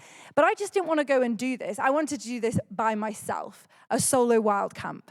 We're going back nearly 13 years ago. When I first told friends and family that I wanted to go solo wild camping, I was met immediately with the naysayers. Everything was going to get me. I was going to get mugged. I was going to be attacked. I was going to get eaten by a bear in Snowdonia National Park. I, of course, said they were all wrong. Of course I could do it. I'm a bloody-minded, stubborn woman. If they say I can't do it, I will do it, and I'll do it well. Of course, straight away, the British weather tried to throw me off course. As I was driving back up north, the rain was falling so hard it was bouncing upwards. But then I arrived, and the most incredible thing happened. I grew up near Snowdonia National Park. I never saw it look this good. I could see the top of Snowdon, the highest mountain in Wales. If anyone's ever been to Wales, you'll know that's a massive deal. Anyway, I felt really good. I was away, I was there, the sun was shining, and I claimed my first summit. I felt really good. I'd chosen to go and walk up a wonderful place called the Nantle Ridge. It's opposite Snowdon, so it means I could see the queue of everyone waiting wanting to touch the trig point on the top of the highest, but I had this one to myself. I felt good, I felt like a proper adventurer. And then I encountered the thing that I think strikes the fear of God into all of us outdoor hill walkers, a youth group. Because they are there by coercion, but we are there by choice, which makes us one step below tragic. And I thought, I've got to be down with these kids. I've got to say something really cool. So got myself ready with my stride, walking past it, lovely weather. And I thought, when did I start speaking like my mother? Anyway, I finally managed to get away from that embarrassing episode. And then the next thing I approach that happens and scares us all as hill walkers is well-meaning other walkers who thought I was lost. Here's a crazy woman with a tent on her own. She clearly doesn't know where she's going. They tried to escort me back to the car park. I managed to get rid of them. Things started to look up. You're allowed to say "ah" for me. I like that "ahs." I saw a little lamb, had visions. This was going to be my woolly guard dog. I was going to feed him scraps of my camping meal. He was going to sit by my tent. Unfortunately, Mummy came along and she did not share my vision for how the evening would run. And I remember running away from her, actually running from a stereotype of Wales, yelling, "But I'm a vegetarian!" Finally, I found this wonderful wild camp spot. And I got my meal out, I set up my tent, and the sun seemed to set just for me. But then, of course, it still can't be easy because that other little pesky thing that gets us in the outdoors came out. You can probably see these little dots in the picture. Midges. Everyone talks about the midges in Scotland, but I can tell you the Welsh midges are just as fierce. They were going up my nose, in my eyes, in my ears, in my hair. I finally just thought, to hell with this. I'm getting into bed. I'm going to survive this night on my own, what I came to do. Snuggled up in my sleeping bag. And then it happened. I heard a noise outside my tent. And suddenly, all the things I told the naysayers would not happen to me were going to happen to me. This man was clearly on his way to get me as I slept soundly in my sleeping bag. And so I seized up all the courage I had to prise open that tent door and shout, "Is there anybody there?" And it was a rabbit. Because it's always a rabbit. Because there are no mass murderers waiting in the hinterland of the mountains just in case a woman on her own happens to venture there with a tent. After that, I woke up and I was completely changed. I'd felt this cataclysmic shift in me because I set myself this challenge. Things had gone wrong. I'd got sunburned. I'd been eaten alive by midges. But I woke up to this, a place I'd chosen myself with the mountains as my headboard, the grass as my mattress, and I wanted to do more. And do more I did, and I started writing books and giving talks and telling people to come and do this. It was such an amazing feeling to be outdoors. And the more I did it over the years, the more I thought, can I use my great superpower of sleeping in strange places to do something good? And so 3 Christmases ago, I decided I would give up mine and raise some money for, or at least try and raise some money for Centrepoint, the young people's homeless charity. So I decided I wasn't just going to walk the 3 peaks, so the highest mountain in England, Wales, and Scotland. I was going to sleep the 3 peaks. A lovely tent company made my book into an actual tent, and this is me sleeping on the summit of Snowdon. It was very windy, very cold, but absolutely stunning. The next night was on Scarfold Pike, which is the highest mountain in the Lake District. It was so windy, this was literally the only picture I could take, and you can see it vibrating. I ended on Christmas Eve, waking up to Christmas Day to a white Christmas on the top of Ben Nevis, where a man actually had climbed all the way to the top in a Christmas jumper. He'd been following me on social media to wish me Merry Christmas and donate some money. I ended up I started off wanting to raise £1,000 for that. I ended up raising £8,000 doing that. I did a live broadcast link with BBC Breakfast from the summit, and I had some people walking up as far as the mountain as they could to donate to me and give me a hug. It was absolutely wonderful, and I started to think, what more can we do with these sleeps? And a friend of mine told me about the World Land Trust. You're seeing a link here now, aren't you? And that they wanted to do something that brought in their love for trees and for sleeping quite precariously. So a guy who's now a very good friend of mine called Dr. John Pike, he started something called the Big Canopy Campout, which is a global event that happens once every year to raise funds for the World Land Trust, where we sleep in woodlands. And that can be dangling from the trees, in a hammock, or just simply lying among the woodland to hear the sounds of the wildlife come to life. And you really do feel like you're in a living thing when it happens. We decided to go a little bit extreme for the very first one. We got permission from the Eden Project to camp suspended from the top of the dome in these portaledge tents. And by doing that, we managed to raise enough money to help complete a project to buy a swathe of woodland in Borneo. So we were really excited by that. I wanted to do more of this extreme sleeping, and you'll see why very soon when you see the pictures. I came up with this idea called the extreme sleep out, where I was going to sleep at 10 UK landmarks on consecutive nights, dangling precariously in portaledges. I managed to get together to my two friends, John and Ollie, who I'd met. They are co-founders of the Big Canopy Campout, and say, come on, let's do this. And so last year, we did.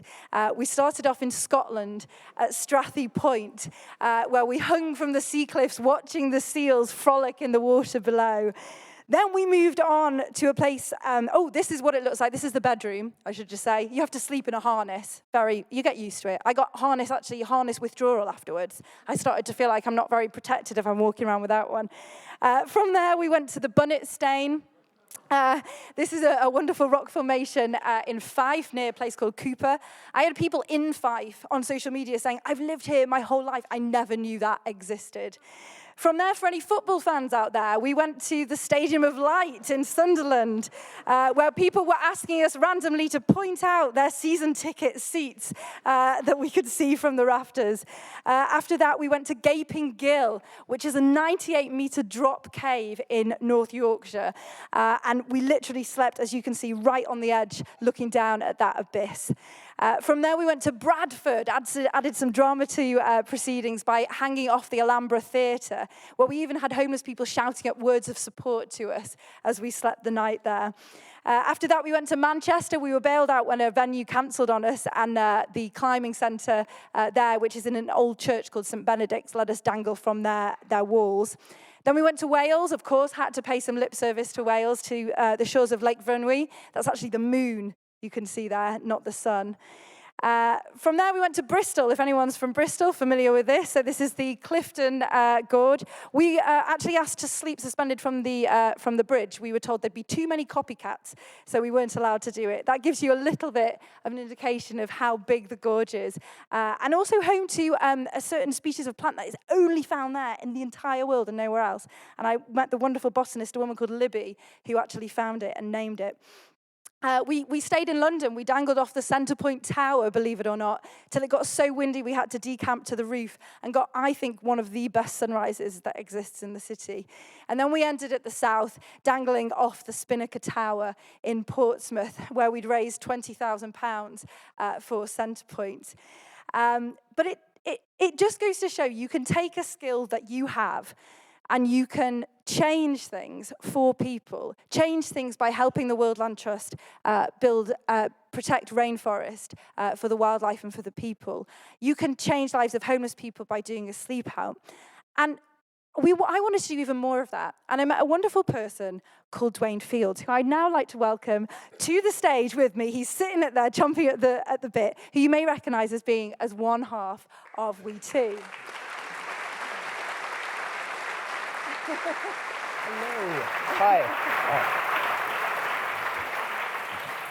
So, Dwayne, we met at a palace, didn't we, the first time? Yeah, so you tell the story really well. So first of all, let me just say hello. Hi, everyone. How are you doing? Excellent. So, yes, we met at Palace the very first time. We were both giving out awards, and we were in Buckingham Palace. And we were at the gate. Yeah, and security were looking at you a bit funny, and I was trying to tell them you're all right, you can let her in. But then they started looking at me funny, so I stopped trying to help you. And then the second time we met was at Blenheim Palace. Blenheim Palace. So there's a theme here. I only meet people in palaces. You're very so lucky if you've that met me your tonight, seat was in the same room, not in the palace. Yeah. So just a small amount of background about me. I wasn't born in the UK. I was born in Jamaica. Who knows anything about Jamaica? Quick, go. Caribbean, excellent. Who else? Usain Bolt. I'm going to pick up on that point in a minute. Anyone else? Go. Blue Mountain Coffee, brilliant, except for the one where that little weasel poos and then people pick out the peanuts and eat the peanuts. Ugh, nasty. Anything else? Go. It's captured by the British in the 60s. It was. That's a brilliant story and I love it. And it's part of Pirates of the Caribbean, which is one of my favorite films. Anyone else? Final one. Who? Bond was filmed. You are so good. This side of the room's winning right now, just so you know.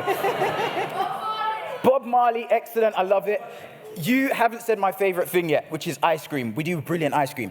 The reason I tell you about Jamaica is because that's where I was born, and I'm going to be really quick because this is Phoebe's time. Well, so we've got about 4 minutes left, and I'm going to take 4 minutes exactly out of that 4 minutes. So I was born in Jamaica, and I was born in a woodland, and that's partly why I'm here tonight. So the very first environment that I experienced was a woodland. I was a 4-, 5-, 6-year-old kid. I had all the freedoms you could hope for as a child. I'd go out in the morning, play, run wild, and I was a feral. And I remember seeing one day, this is a poignant moment in my life, because this is where I learned a life lesson. There was a parrot, not a pirate. It flew across the sky. They do that as well sometimes. It flew across the sky, and it landed in a termite mound, which was in a tree. And I know, work it out. And I decided I needed to find out what was in that termite mound. So I climbed this tree and I put my hand in there. And eventually I pulled out a baby parrot and it was so cute that I decided it was my pet now. And before I got out the tree, I went to climb back onto the main branch and I fell out the tree and landed on a bush. This is where the life lesson comes in. The bush had a hornet's nest in it. Yeah. I know. So I felt every single sting as I ran home crying and in agony. Now, the lesson that I learned was that animals tend to rely on other animals to protect them. Rainforests tend to rely on animals to keep them healthy. And we are spoiling that at the moment. And I'm glad that we're all here. And I loved what Bella said because it really struck a note with me because I see the value of the rainforest. That was the first time, those were the first environments that I enjoyed. It was the first time that I learned a life lesson that quickly. It wasn't the last. There were many, many more incidents that all involved. Many more. No, hold on, Phoebe, now. No, many more, but they all involved forests. And there's a personal space in my heart for trees and rainforests. So I'm so grateful that this night has been put on. Thank you so much, Steve, and everyone else who's played a part. Your stage. But having said that, we're not talking about forests. No, we're not. At this exact moment, because when we were on that panel together in Blenheim Palace, we were both talking about barriers into the outdoors. Yes. And as we got to talking, we realised that we'd experienced similar things. We'd been told we shouldn't do something because of something we can't control. Me because I'm a woman, you because you're a black man. And we thought if we worked together to change this face of adventure, to be able to show that anyone could be an adventurer, no matter where you're from and what your background, wouldn't the world be a better place? Because you'd go out and discover these things and have these life lessons. Absolutely. We both realised we had a love of cold places, even though Dwayne is from Jamaica. Yes, it prepared you well. They kicked me out when I said I was going to walk to the North Pole. So Dwayne has walked to the North Pole. I'm sure Steve's going to have him back next year so you can hear his full story because it's very, very impressive. But basically, we decided we wanted to walk to the South Pole from the Emperor Penguin Colony at Becknut Island, which is something no other adventurer does because it means walking for 3 days in the wrong direction, which is pretty much sums up what we're all about. Absolutely. And we wanted to do it to be able to raise money to take a group of underprivileged young people to Antarctica, to see it, to fall in love with it, to become ambassadors for it. We went in many meetings to some very big sponsors all around London, and we were frequently told that they didn't want to support it because they didn't want to talk about gender and race. They also said that me and Dwayne should know that we've done pretty well considering where we've both come from, which isn't very nice thing to say. They also said to me that there were plenty of younger, prettier, sexier girls than me, so why would they want to support it? We don't like that kind of talk because we think anyone should be able to do it. Yes. So instead, we've decided to raise money ourselves to take these underprivileged young people to Antarctica. We have joined you tonight by leaving an expedition we are currently in the middle of, an Antarctic-style expedition right here in Britain, walking from the northernmost point of mainland Britain to the southernmost. We started on the 19th of November. We hope to finish on New Year's Eve. You'll see us on BBC Breakfast on Christmas Day because we'll still be walking over Christmas. We're trying to raise money. I just want to show you, I know we have 8 seconds, but we can do this quick, Dwayne, can't we? We can do this, Phoebe, Yeah, go. we can do this. So this is just some highlights so far of our journey. Bear in mind, we're going back to it straight after we leave you tonight. This is Dunnet Head, where we started. Everyone thinks John O'Groats is the northernmost point of mainland Britain. It's not. It's this place, Dunnet Head. Funny story about Dunnet Head. Dwayne likes to have a joke, as you've probably noticed. So whenever on this expedition I go, oh, have you done it? Head. That happens all the time. This has been our ongoing thing. We left Dunnet. Head.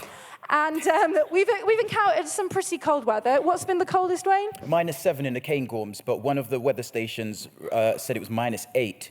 I think it was -8. It was I'm sure it was -8. Yeah. So you can see there's a little wheel there, and that's because we're doing this Antarctic style. Not only are we doing it in winter to get the cold, we're pulling all our equipment in 2 wheelie devices. Mine's called Walter, Dwayne's is reluctantly called Wilma, and they come in the tents with us. We had a mix of weathers. We've had cold, we've had mud. There's Dwayne trying to make the speed light come on to say he's going too fast. Didn't manage to do it, sorry, Dwayne. We've made some friends along the way. There's lots of wildlife in the UK to see. And we also have got a second career planned. 'Tis the season. For if it doesn't quite work out. We crossed the border into England just a few days ago. We're currently, we were toasting Iron Brew, or In Brew, as we like to call it. I have a problem, and I was a 3-bottle-a-day man, just so you know.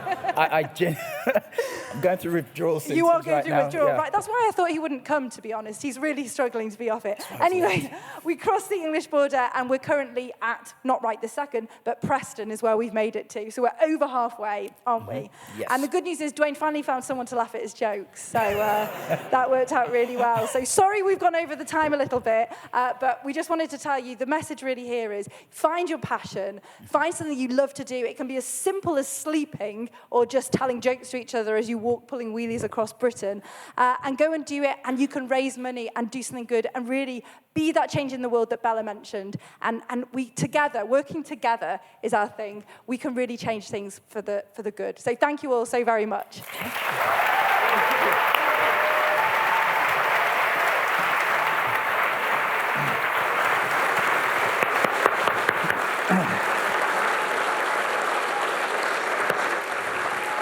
Outstanding. The future of exploration is in safe hands, I'd say. Right, we're breaking up for the interval now. Staggeringly, we're only 1 minute over, which is incredible.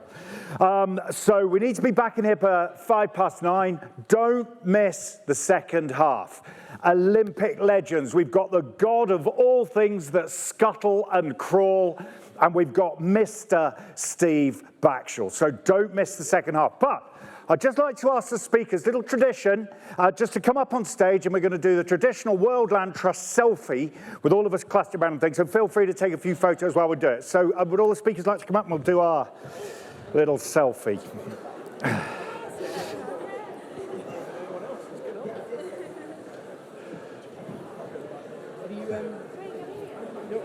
No, I've forgot my stick, but I have got very long arms, mate. There we go. You're all going to have to literally clamber on. Oh, my word. Who's taking it? Me, right. Right, shall I? Oh, yeah, good plan. Oh, hang on. Good plan. Right, is everyone in? I just feel like I have to. We might do a couple. Might be worth doing a couple. There we go. Can I give it a go? Yeah. It's not Steve's first. Oh, Steve thinking it through. His arm's so long. Yeah. Wonderful. No Thank you, worries. everyone. See you in a bit. Ah, wicked.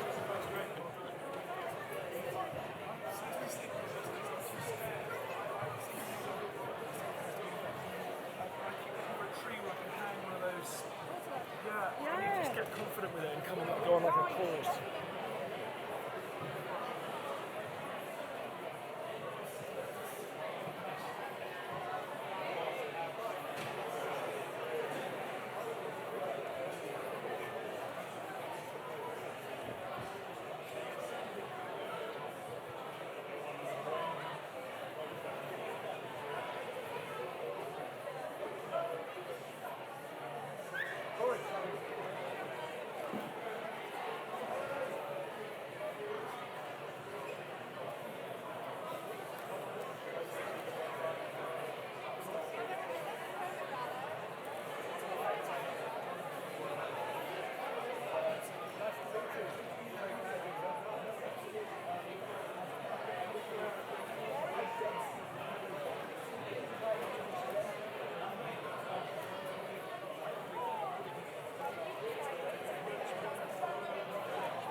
want to floss? Should we floss?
Tickets are there.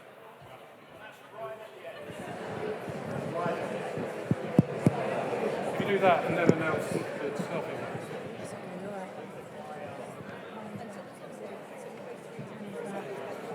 Downstairs, family having a fight about it.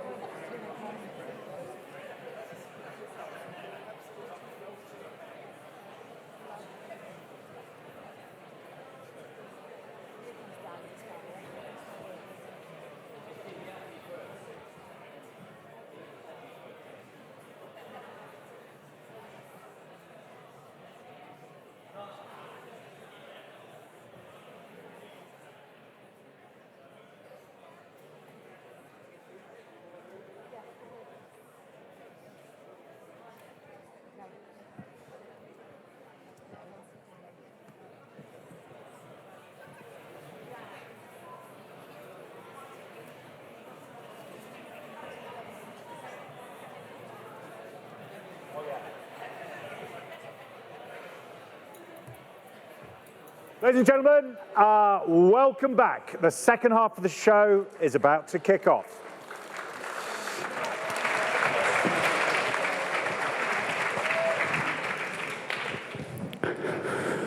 Nessun dorma, nessun dorma.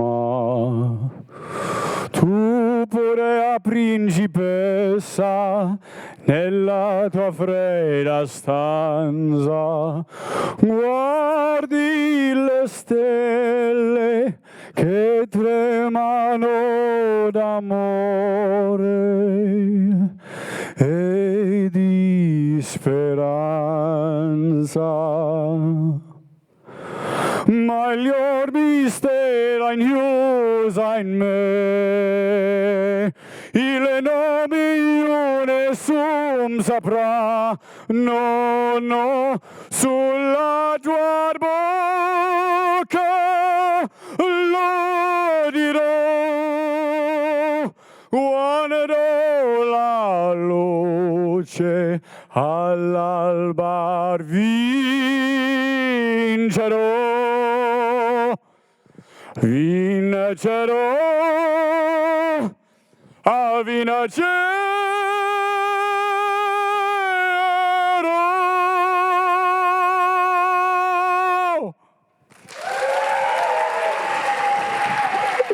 Big thanks to Stevie and the rest of his team for having me here this evening to join in the evening. It's been an absolutely incredible night, and all the talkers have been outstanding.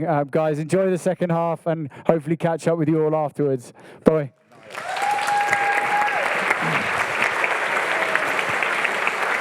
Outstanding. Thank you so much, Niles. And just to let you know, next year Steve is going to sing and Niles is going to do a talk about expeditions. So just before we go any further, there's a special little thing we need to do. So I'd like to invite the CEO of the World Land Trust on stage, Mr. Jonathan Ballard.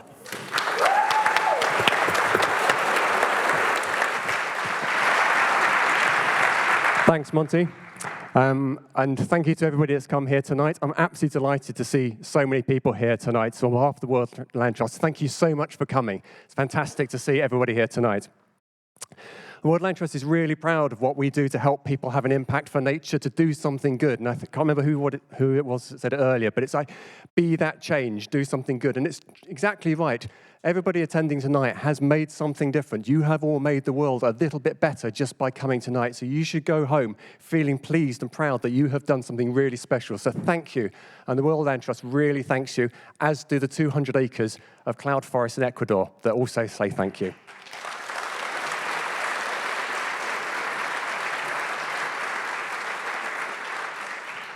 And last week, I was speaking to the inspirational director of our partner in Ecuador, Lou Jost, who's a fantastic botanist in particular. His specialty is orchids.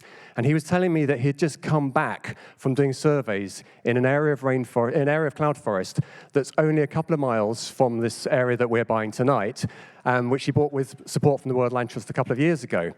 And he'd been to these forests, and they're just absolutely incredible. The biodiversity is absolutely incredible there. They are just full of life, thrumming with life. And he was there to look for orchids, which is his speciality.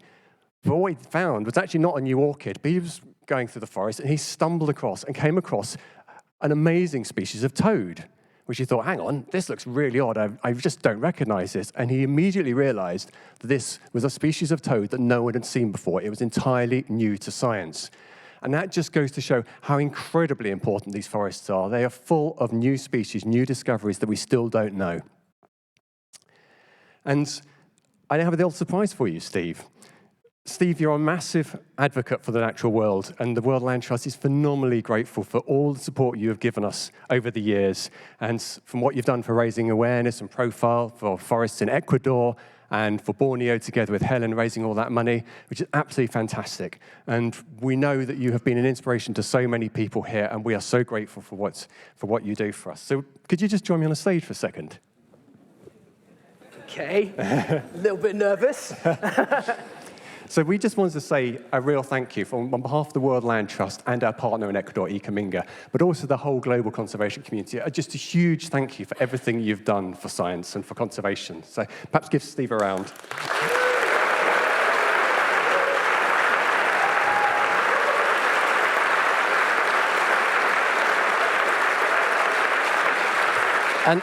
And I really just wanted to present you with this small token of appreciation from us and from the World Land Trust.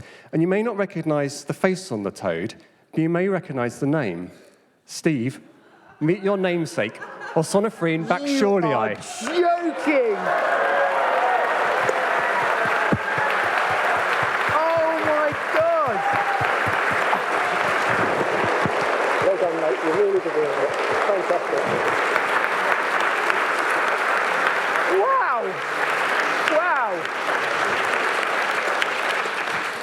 I'm not going to say anything because I will cry. Well, just so well deserved. Thank you from the whole global conservation community, and particularly from the World Land Trust and from the amphibians of Ecuador. And I hope one day maybe you can go and find it. Thank you so much. Thank you all.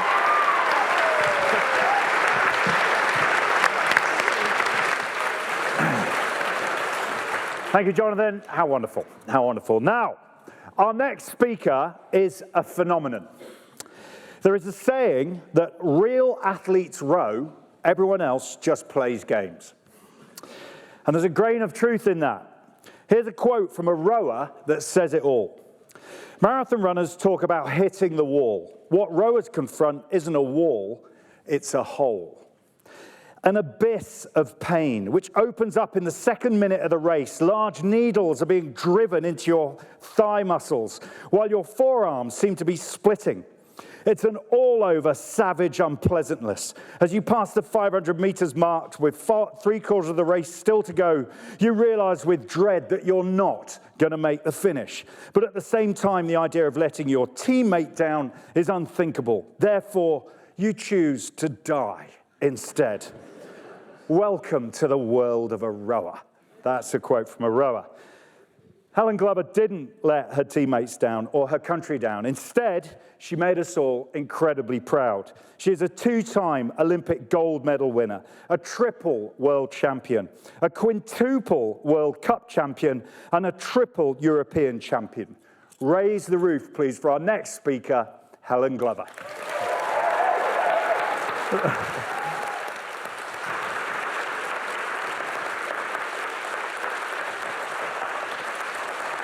Thank you very much. And I'd like to start off by saying I'm actually really annoyed because I'm really annoyed with you, Jonathan, because how is a Christmas present ever going to top a toad being named after you? I'm going to have to really up my game if Steve's going to ever appreciate a present from here on in. But I'm quite nervous here today because, you've seen all these amazing speakers tonight, and I'm going to try to stay calm so I don't actually go into labour on stage. But I do feel like a bit of a fraud when I see these people, but I was thinking, I love this crossover between sport, adventure, exploration, and the outdoor world.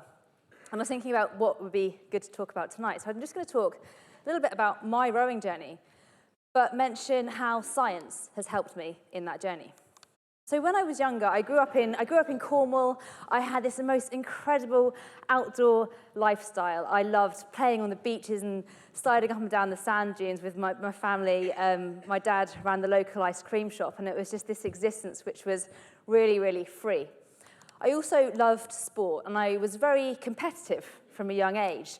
But that's kind of where it ended in that belief. For me, an Olympian was somebody else. It was a superhero. It was someone different. It was someone unlike me. And I remember there was a school assembly once where we were asked what we wanted to be when we were older. And I put my hand up and said I wanted to be a teacher or a nurse or something. And I was sat there thinking, imagine if I could even say the word Olympian and people not laugh or think it was ridiculous, because it just didn't happen to people like me. But all that changed at the age of 21. I was just finished university, and I'd become a good runner. I ran for England. I played hockey to quite a good level, but I'd never quite made that leap, and the leap of faith that involves that confidence. And my mum called me up, and she said, have you seen this new thing they've got, Sporting Giants? So London had just won the bid for the Olympic Games. It was 2007. And they were looking for tall people to put into sports that you needed height for, so handball, volleyball, and rowing. And I saw this as my last opportunity, 21 years old, 4 years before that Olympics, and I knew I was going to throw everything at it. I went along to the testing, was tested on my levers, my power, my strength, and my potential to be good at rowing. So they evaluated that I would be rubbish at throwing because of the length of my levers, but probably pretty good at pulling. And so it's not science that got me all the way through, it's science that actually made my choice for me in what sport would be good. Now, it didn't come straight away. I spent a couple of years trying lots of different things, falling out of the boat, making it slowly but surely. And after 2 years, I met my coach, Robin. And he was an absolute pivotal part of our team, alongside Heather, who is here tonight. So the team was assembled 2 years out before London. And the training that we did in that time was kind of relentless. It was making sure we were robust and getting the big things right. And people often know that rowers train a lot, but I'll give you a little idea of what we do. So we train every day of the week for 3 to 6 weeks. We'll get a Sunday off every 3 to 6 weeks, and normally that Sunday is just spent on the sofa eating. And on those training days, we'll start off on the water for a long row, and then do a second session on the rowing machine. And I hate the rowing machine. And whenever I go to the gym and I see people on the rowing machine, I just think, why are you doing this to yourself? No one's telling you to do this, to get off the rowing machine. But you know what? It's one of those things which gets you incredibly fit, incredibly quickly. The final session of the day will be lifting weights. And there's a really big perk to all this training, and that is the amount of food you can eat. And I would love to say that my diet looked anything like this when I was training, but for me, a really big bonus was that I love chocolate, I love cake, and so I could pretty much eat what I wanted when I was training full time. When I was on training camp, my calorie intake would be about 6,000 calories a day. And in this country, when I was training a little bit less, it would be 4,000 to 4,500 calories. And Steve and I, a little while ago, were watching a strongman competition, and they were interviewing this huge Scottish guy. And he was saying how much he can eat, and he was eating steak for breakfast, and he was saying, I eat 5,000 calories a day. And Steve just looked at me, and he was like, you got him. That's nothing. But, there are also negatives, and that's that you wake up, and your hands are covered in blisters, and you're going to have to go and hold that rowing machine handle again, hold that oar handle again. Because if you don't pick up that handle, then someone else is going to take your place. You arrive some mornings, and this is our office. We've seen people here with the pictures of their offices and the places that they sleep, and I felt like the luckiest person in the world when I was turning up to this being my office. But the next day you could turn up, and it's like this. And the coaches kindly break the ice for you, and you put your boat on the water, and you still go rowing. So no matter what, you're going out, and that's for days like this. So when Olympic selection came, it was an incredibly surreal day. I described how I felt when I was younger. about this being something that happens to somebody else. I described how I'd spent my entire childhood not quite believing I could make that leap until my mum told me about this scheme to get into a sport that I had never tried before. So I found myself 4 years later being told, you're going to go to the Olympics. And that little girl that sat in the assembly that didn't want to put her hand up and say what I really wanted to do just wouldn't have believed that moment. And it became even more surreal when, we were so fortunate to have in our lifetimes a home games. It was day 5 of the games when Heather and I raced, and we did so well at London that people forget there was a little bit of a slow start with medals. And the night before the Olympics, it was very clear that no golds had been won by Team GB.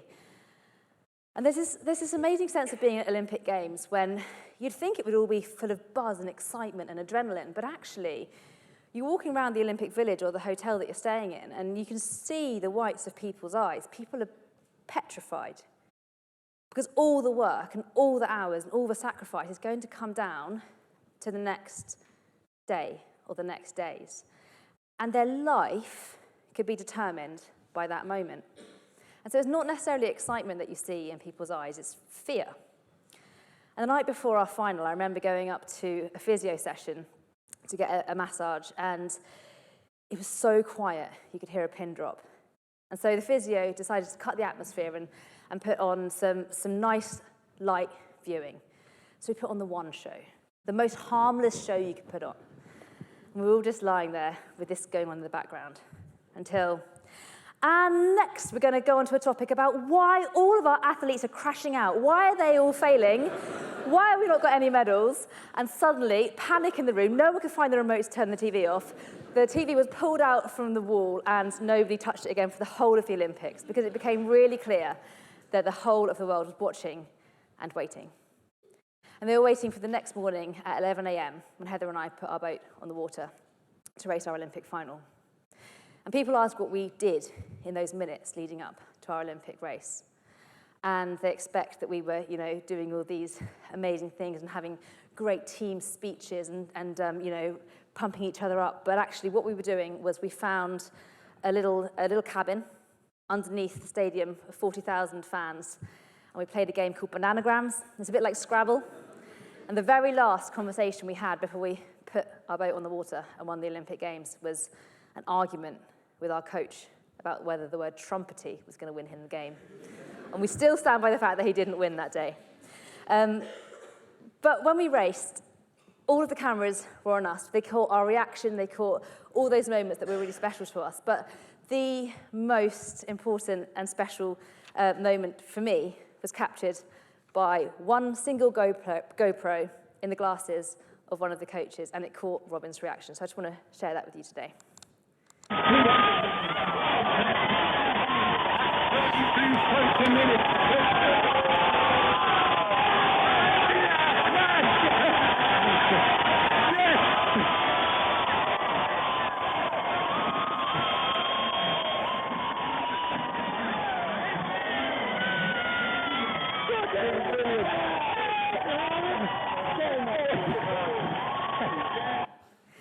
And I just love that moment captures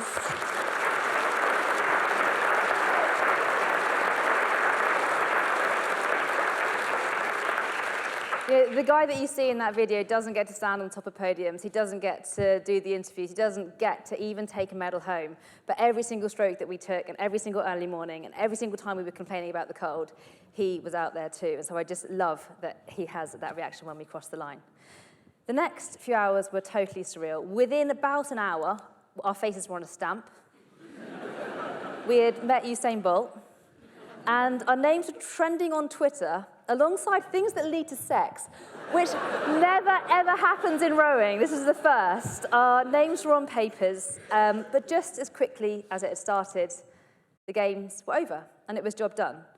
Within 4 years, thanks to this science of sports selection, within 4 years, I had made it from falling out of a boat and never having touched an oar to winning Team GB's first gold at London 2012. But we knew we wanted to do it again. For Heather and I, that wasn't quite enough. Repeating it is always that little bit more special, I think, than doing it for the first time to prove it's not just a flash in the pan. But how are we going to do it? I spoke before about the fundamentals, those 4 years of absolutely fundamental training. But if we needed to go further, we had to get science involved.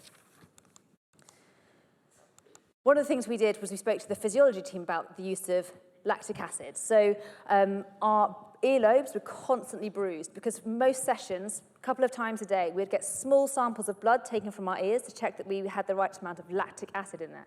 So anything below 2 millimoles and you were training for an aerobic fitness capacity, anything above and you were improving your lactate threshold. We spoke about VO2 max, and where's Heather? She's going to kill me because this is her. And I'm sure she uses the pictures of me for her talk, so I don't feel too bad. Caffeine. Caffeine was something that I realized my daily intake was actually making me kind of really tolerant to caffeine. So when it came to racing, I didn't get much of an effect. And so I stopped drinking so much caffeine. When I was using it in racing, it actually decreases your rate of perceived exertion. So you can feel like you can push harder when you have caffeine and you use it correctly. Another thing that I think Phoebe will be a big fan of is sleep. Sleep is something which was so crucial, and it was great news to me because I do love sleep. But the list seemed to be endless of reasons sleep is good for you, and I think so many people in the room will see a benefit if they, try to get those extra hours, because things like reaction time, learning and memory, an increase in motivation, a decrease in irritability. Deep sleep is when growth hormone and cortisol are both controlled and regulated. There are a couple of studies that were looking at people who get less than 8 hours sleep a night, and people who got less than 8 hours sleep a night were 1.7 times more likely to get injured and 3 times more likely to catch a cold when they were given the active virus.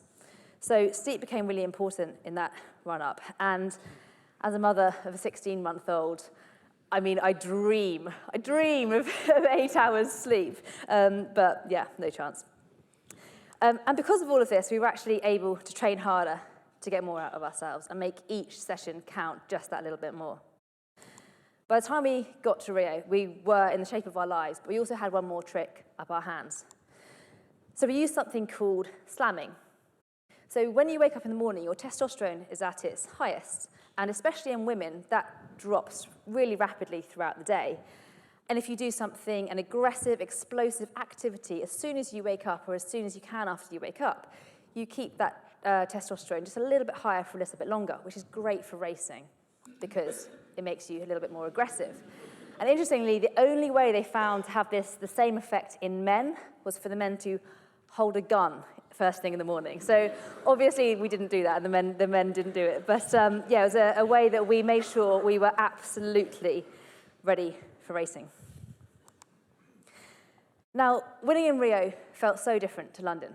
In London, we felt like these frauds, these girls who had kind of come onto the scene as the underdogs and stayed under the radar for as long as possible. I remember being asked to do interviews in London, and we just turned them down. We said, no, we don't want the added pressure.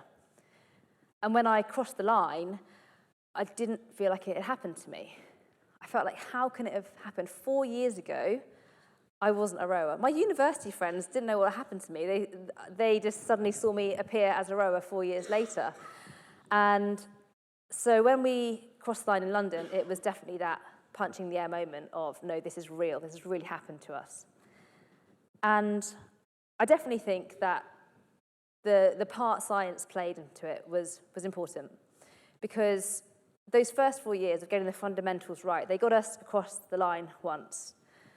But I really don't think, without turning over every single stone like we did on the way to Rio, I don't think we would have got across the line first for that second time.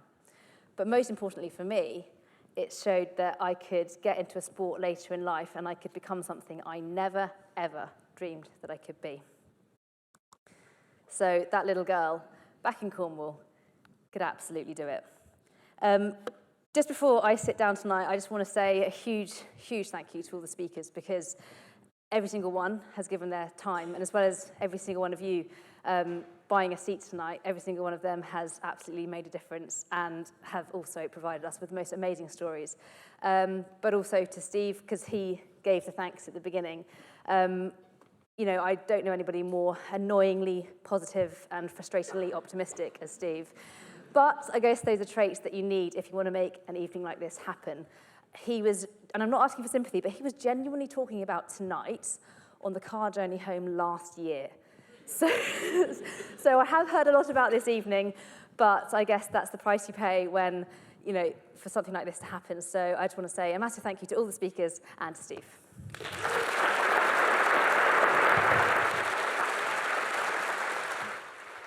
Thanks, Helen.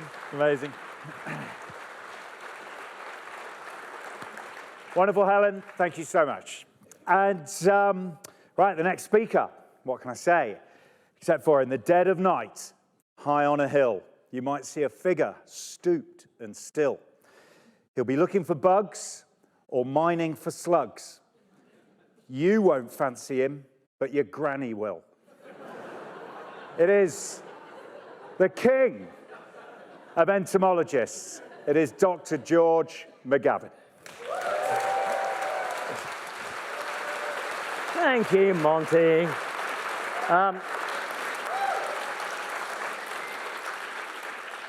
I've been upstaged by Steve several times in my life, and once again tonight he's done it. On the train on the way here, I was overjoyed to receive a text and a Twitter. Dear George, I have described a longhorn beetle from Paraguay in your honor. And what do you do? What do you get? Very annoying. Anyway, I got 5, but 6 now, sorry. Oh, and by the way, it should be only one eye at the end. It should be Backshall eye with one eye.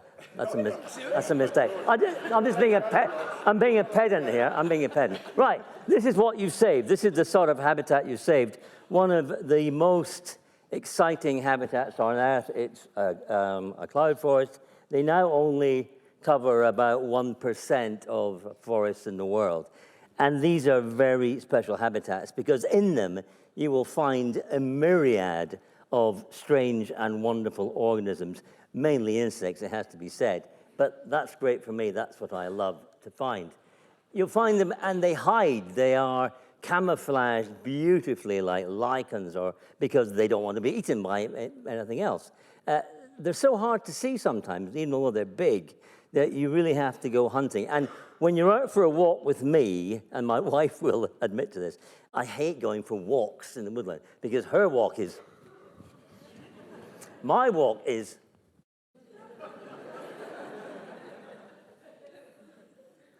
so, stop, wait. And there are things, obviously, that eat them who are similarly camouflaged. It is an absolutely wonderful world of creatures great and small, and they're all in this forest. Things, of course, that we don't know anything about.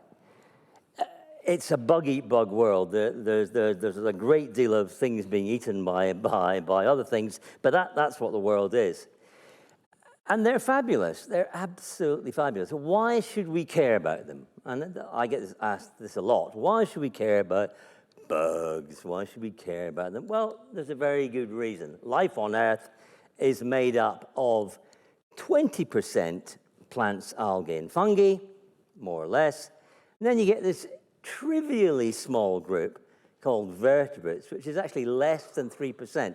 So everything from aardvarks to zebras, blue whales, bats, cats, rats, mammals, amphibians, fish, birds, us, less than 3%. So really, if you find that sort of animal interesting, it's pretty unimportant, because the rest of the world, 77% of species are made up of invertebrates and mainly insects. So, you know, if you call yourself a biologist or an ecologist or any sort of ist, and you don't know about insects, you really don't know a huge amount. Well, fine. So let's just do a very quick history of the world. So let's say that this side of this stalk here is when the Earth forms. So 4.5 billion years, as I think it was said earlier. The Earth is 4.5 billion years. It forms on this side of the stalk. And as you go around the outside of this theater, Oxygen only appears somewhere halfway down the back wall there. So organisms of some sort have appeared somewhere over in that corner. By the time you get to here, oxygen has appeared, and it's really all in the oceans, and it's really only when you get to somewhere about here, this is about 500 million years ago, that animals become interesting. The animals in the ocean have more than a single cell. So for a long, long time on Earth, there's just single-celled organisms, very, very boring. And then in the oceans, in the Cambrian period, suddenly there appear a whole myriad of creatures. And all of the organisms on Earth today have an ancestral form in these oceans, everything. So insects were, well, arthropods and insects were among the first things to crawl out on land. So 400 million or so years ago. By 300 million years, insects had really taken over the Earth. They were enormous. Some of them had a wingspan of about this. I mean, they were giant organisms. And they had it all their own way for quite a long time. Interestingly enough, they're growing at a period here where all these swamp forests are growing, which eventually become the coal and oil that we then found and went, oh, this is useful stuff, we'll burn this. If we hadn't found it, we might not be arguing about this. But anyway, we did find it. By about 100 million years, suddenly the world became a world of color. Because up until then, it was a world of browns and greens. And that vital interaction between plants, between particularly flowering plants and insects, caused the world to change dramatically. And then, of course, not that long ago, our ancestors appeared. So 3.5 million years ago, a couple of adult hominins and a child walked across a wet ash bed in Africa, leaving behind footprints. And this really is probably somewhere about here on our timeline. So it's like Cambrian period, and we appear somewhere about here. So we've been around for a very, very short time indeed. Why are they important? Why should we care about them? Well, of course, insects are crucial to ecosystem function. Without them, you would have no flowering plants, you would have no vegetables, you'd have not much of anything else, really, in the plant world. Insects eat each other a lot. So wasps, of course, I often get asked this, what's the point of a wasp? They go, to make other wasps? They go, no, that's not right. No, it is. I mean, the majority, any species on Earth simply is there to make others of itself. And wasps, of course, are fierce carnivores. They are the shock and awe troops of the insect world, and they eat lots of stuff. Insects are also essential for eating animals who die, and without them, we'd be up to our armpits in half-decayed organisms. And more importantly than that, insects are the food of the world. The majority of higher organisms on Earth eat insects, and whether you're a blue tit or a swallow or whatever, the majority of birds simply wouldn't exist. They have to consume vast amounts of insects. And of course, for a long time, we've been worried about a decline in farmland birds. Well, it's not hard to work it out. A swallow has to consume something like 100,000 insects to become an adult swallow. And if you spray your fields with pesticides, if you remove habitats, or even that, you will find that there aren't enough insects around and the number of birds will go down. What about poo? I'm trying to pitch a program to the BBC about poo. It would be a brilliant program. I've been trying for 13 years to pitch this program about shit. And it goes up to the top of the BBC, and then they go, oh, no, perhaps not. Down again, then back up again. Last year, when I was here, I discovered that I had skin cancer. And in fact, I had a large hole in my heel as I was standing here. And I pitched the idea, why don't I make a program about melanoma? They commissioned it in 3 days. 3 days. They went, but you have to sign this, George. And it says, if you die during the making of the film, we can still show it. I went, yeah, that's fine, yeah. But anyway, I digress. 13 years, and they're still not making a program about poo. I will get there eventually. And what about poo? There you are. Well, there are 7,000 species of dung beetle in the world who collectively take away 100 billion kilograms of mammalian poop. without which we would be, again, up to our armpits in it. You wouldn't have the savannas of Africa. You wouldn't have the herds of grazing ungulates on Africa because there wouldn't be anything growing there. So it's down to these guys. So they are incredibly important. Now, when you make films, and I've loved making films, and every film we've been on, you remember The Lost Land of the Volcano. I was in Oxford many years ago, just after this aired, doing a talk to 300 kids. And I got on stage and went, "Hi, guys," and they all went, "Hi," and this little boy in the front row went, "Huh." I went, "Sorry? Is there a problem?" "You're not Steve Backshall, you're the old one." Well, yeah. Anyway, at the end of it, he was happy. This is filming that sometimes you think isn't going to work, but it does work. So we're at the top of this volcano, a cloud forest, mossy forest. Let's trap some moths. We had one day to do it, one evening left, and it began to rain. But we had filmed the previous bit, this bit, earlier. So watch this. No one imagined just how rich this mountain would turn out to be. In the weird moss forest that clings to the rim of the crater, George is setting a trap. It's carefully positioned right on the cliff edge.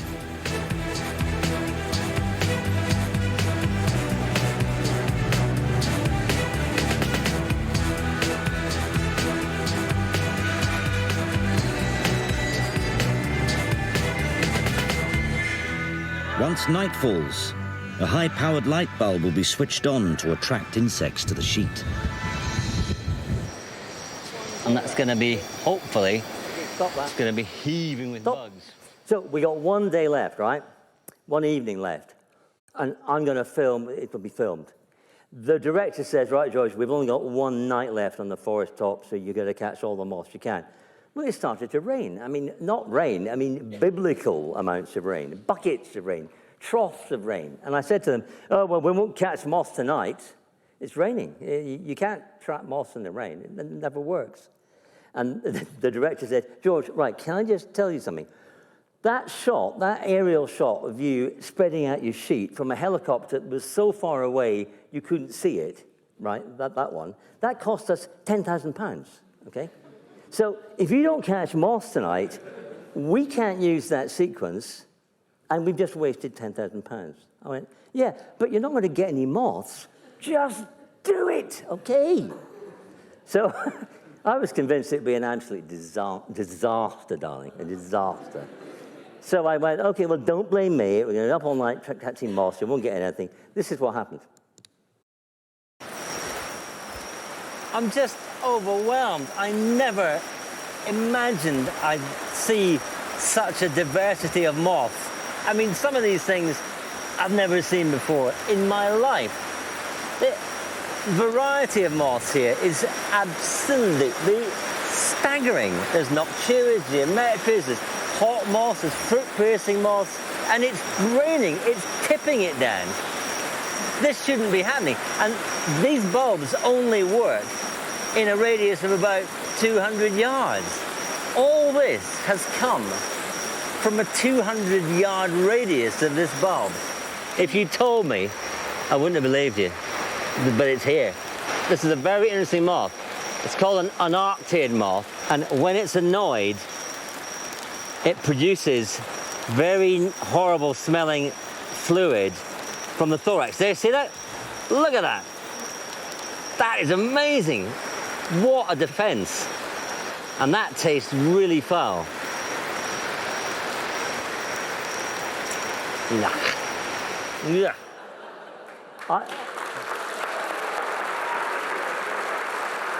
I have realized now that on TV, if you say something like you've got to taste it, they'll stand there with the camera saying, well, go on. Well, so you just have to do it. Anyway, that was a real eye-opener. That was one of the richest habitats I've ever seen, and about probably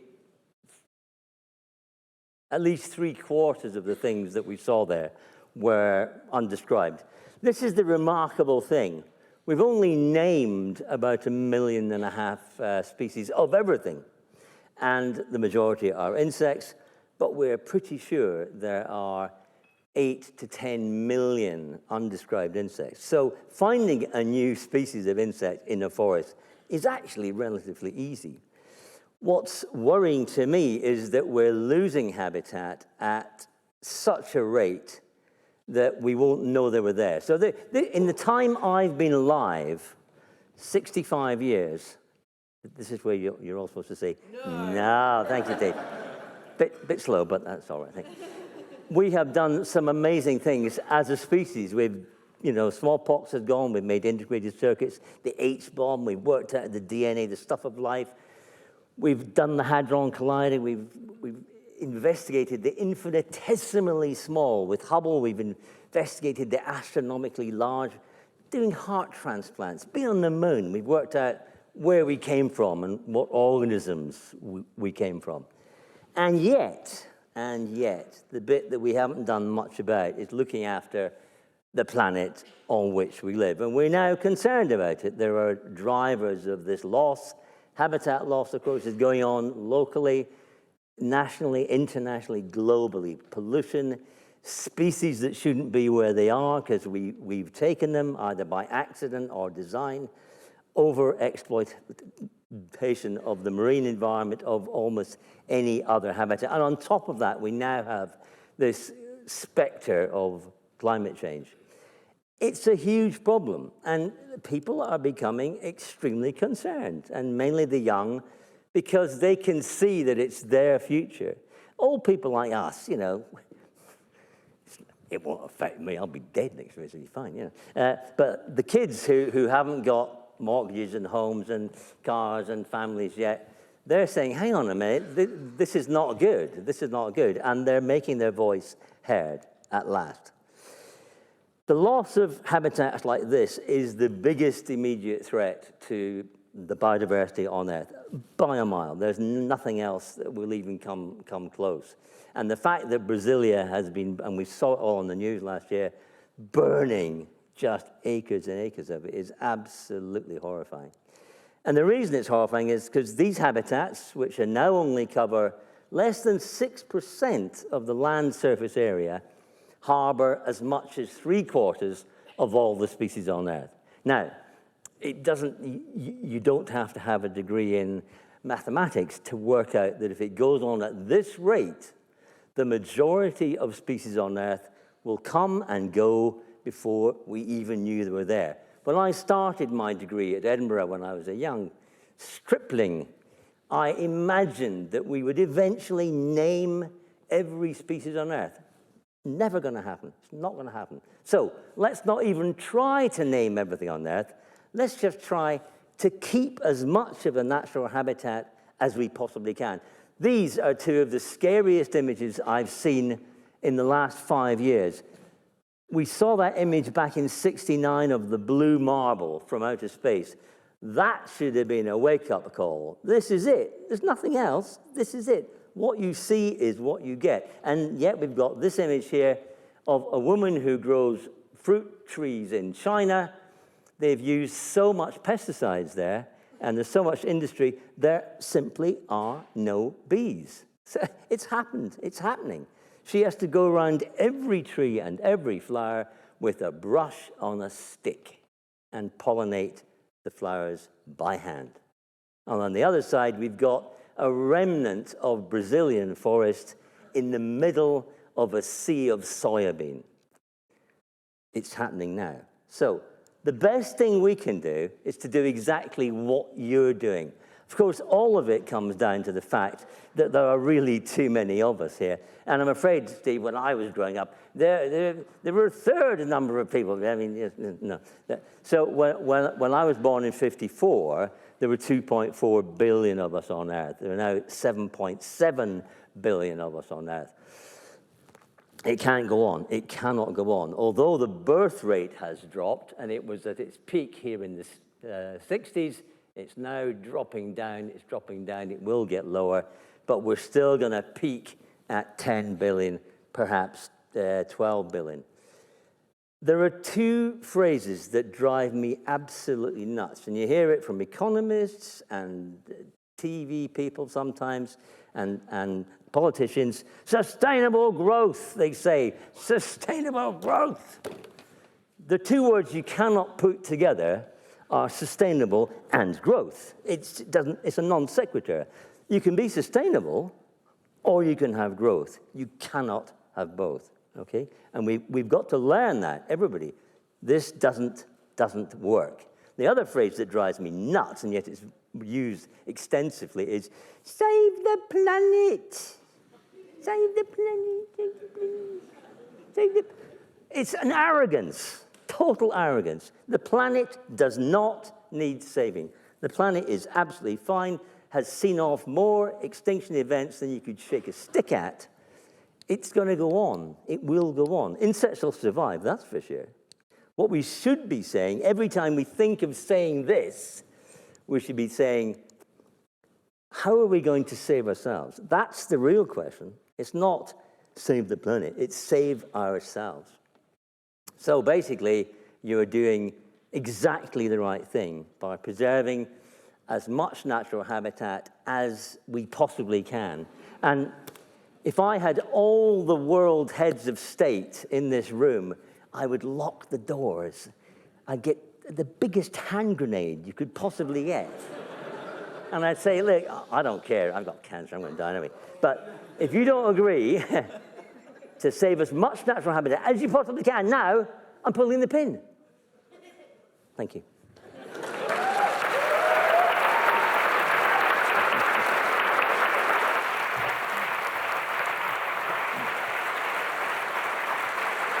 Thank you, George. Well, here we are. We're getting towards the end of the evening. Some would say the finale of the evening. So, ensure that your seat back is upright, your tray table is stowed, and your seatbelt is fastened, because, ladies and gentlemen, boys and girls, it is the actual Steve Backshall.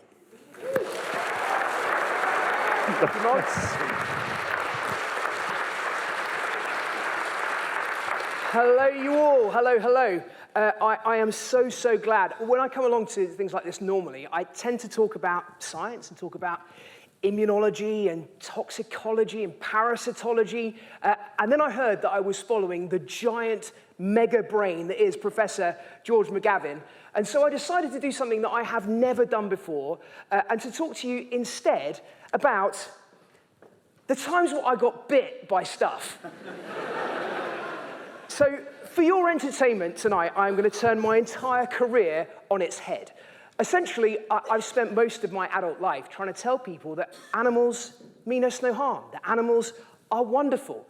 And my whole idea of deadly was creatures like this, the great hammerhead shark, a true wonder which has been around on our planet for at least 400 million years, a masterpiece of evolution.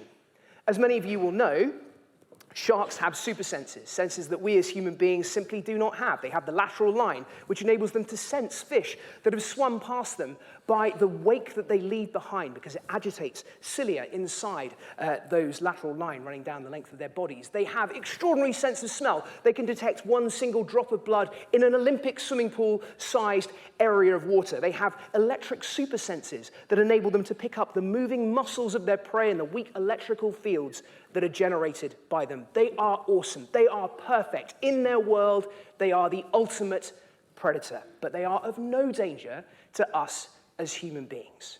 As Bella mentioned earlier on, there are a handful of people around the world killed by sharks each year. There are more people killed taking selfies than by sharks. There are more people killed by falling coconuts and falling vending machines than sharks. We are of far more danger to these animals than they ever could be to us as human beings. And this is what I had in mind when I came up with the whole idea from Deadly. What we would do would be to show everyone how these animals are wonderful, how they're beautiful, how they are no danger to us and no danger to me. So how then am I going to talk to you about getting nailed by stuff if it's also completely harmless? Well, it turns out that occasionally I'm not very good at working with animals. In fact, in some cases, I am absolutely useless. This one particular animal, the animal that has these teeth, is probably the one that I've been savaged by the most. Who can have a guess at what that might be? it is, of course, the piranha. Other than probably the vampire bat, these are the sharpest teeth found on the planet. And the way that you get hold of a piranha is by going fishing for them. Sadly, I'm not a very good fisherman. In fact, I'd go so far as to say I'm appalling. And because we're not using hooks, you don't want to hurt the fish, I've just got a bit of meat on a string, so it takes quite a while to get them. And then once you have them, you have to show off those miraculous teeth. And they are truly scalpel sharp. The way that you demonstrate that is by peeling them back with your thumbs and showing what they do to a little bit of stick. And you'd think that having seen that, I'd probably be a little bit cautious when working with them. Well, think again. Quite a snap on it, and a superlative set of gnashes. Do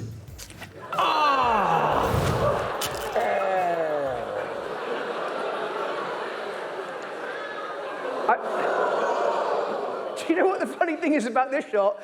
Is that this wasn't even that piranha. This is a totally different one. This one was on another trip in Brazil, and my sound recordist, Nick, who actually is a real fisherman and loves fishing, was over at the back of the boat while I was failing to catch a piranha. He caught one, and he went, "Steve, I've got one!" And he literally put it onto my finger. I mean, he couldn't have steered it onto my finger any better if he tried. Bite is actually something that we feature quite a lot on Deadly. It's something which is really interesting, I think. The way that different animals bite, the way that they manage to collect their prey using their dentition, their teeth, and their jaws is really exciting. Certainly, biologists like Ben would know an awful lot more about it than I do. But managing to break down the constituent parts of a bite is something that we've done often over the years. And the bite of a shark is particularly intriguing because they have a very different skull to that of many other vertebrates. It's composed of cartilage. It's much, much softer, more malleable than that of animals that have a bony skull. And they have the ability to protrude their jaws forward to catch a hold of a fish as it's swimming below them, as you're seeing here in these shots. Shot almost like a budget version of The Matrix underwater using something called a time-slice rig. But when you're working with sharks like this, and there were a shiver of sharks, that's the best collective noun in the whole world, a shiver of sharks. Hundreds of these lemon and tiger sharks on the bottom of the sea here in the Bahamas. And sometimes, very, very occasionally, it goes wrong. But with this many excited sharks, you need eyes in the back of your head.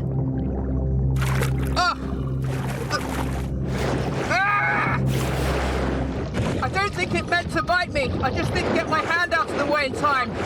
And it grabbed a hold of the fish. Yeah, not the proudest moment of my career, having a shark just take me by the hand and swim off with me into the blue. And my adrenaline peaked so hard in that moment, I didn't sweat for months after that encounter.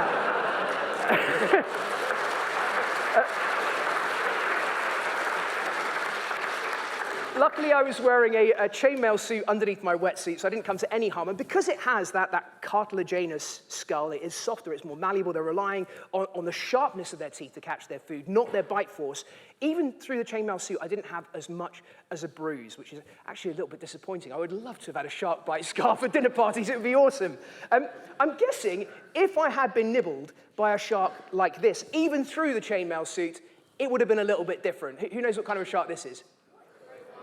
Of course it is, that icon of Deadly, the great white shark.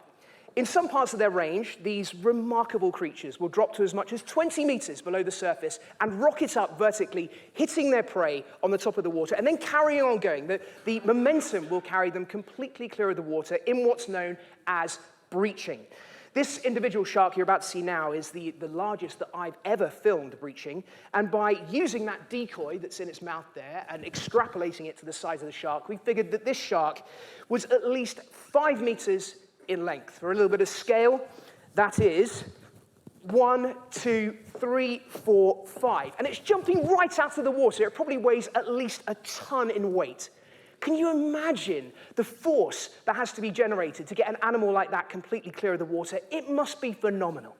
And to me, this is one of the great battles in nature between the great white shark and the fur seal. Between the great white shark and the fur seal. Between the great white shark and the fur seal. It just doesn't seem fair.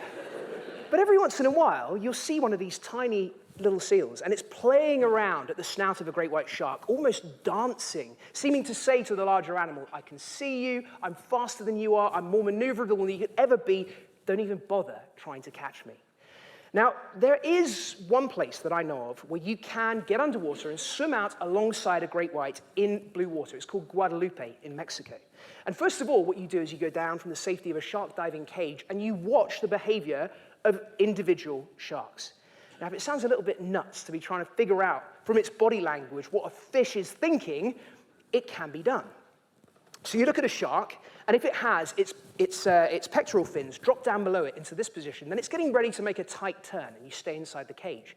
If its back is arched, its mouth is open, and its gills are billowing, then that one means business, and you stay inside the cage. But if all of those things are reversed, then you can swim out alongside a great white shark with as much safety as you might do alongside a dolphin or a big seal.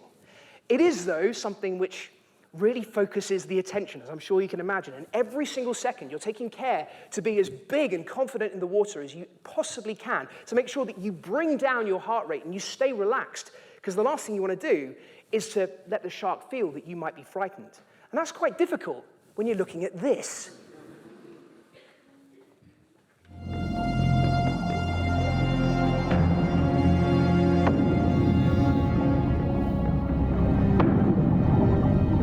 Oh my goodness!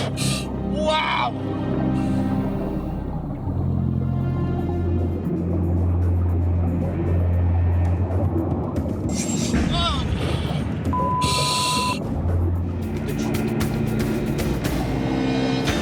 Who would ever have believed you could be that close to a great white shark and it would bear you no malice?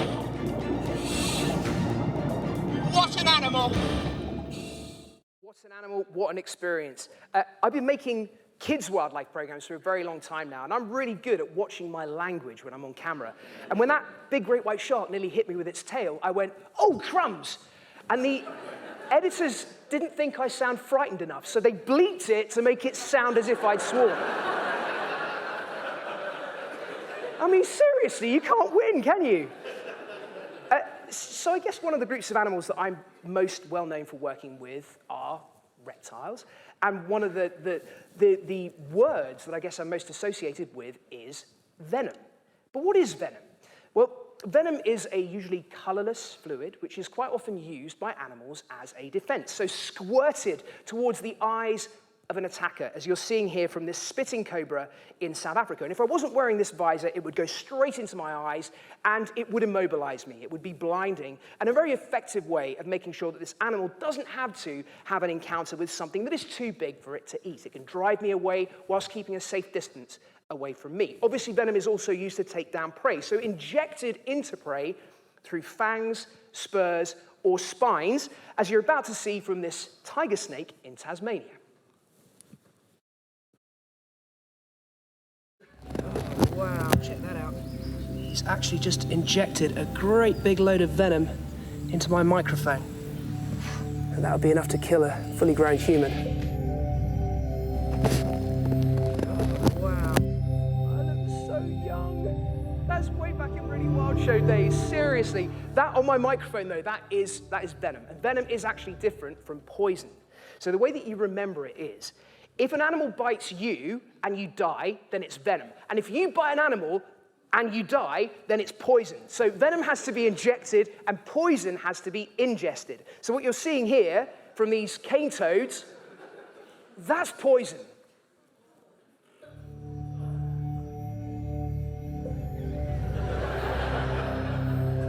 You kind of can't unsee that, can you? It's like squeezing the worst ever zit you've ever seen in human history. But that is protective, it's poison, and it's used as a way of defending itself.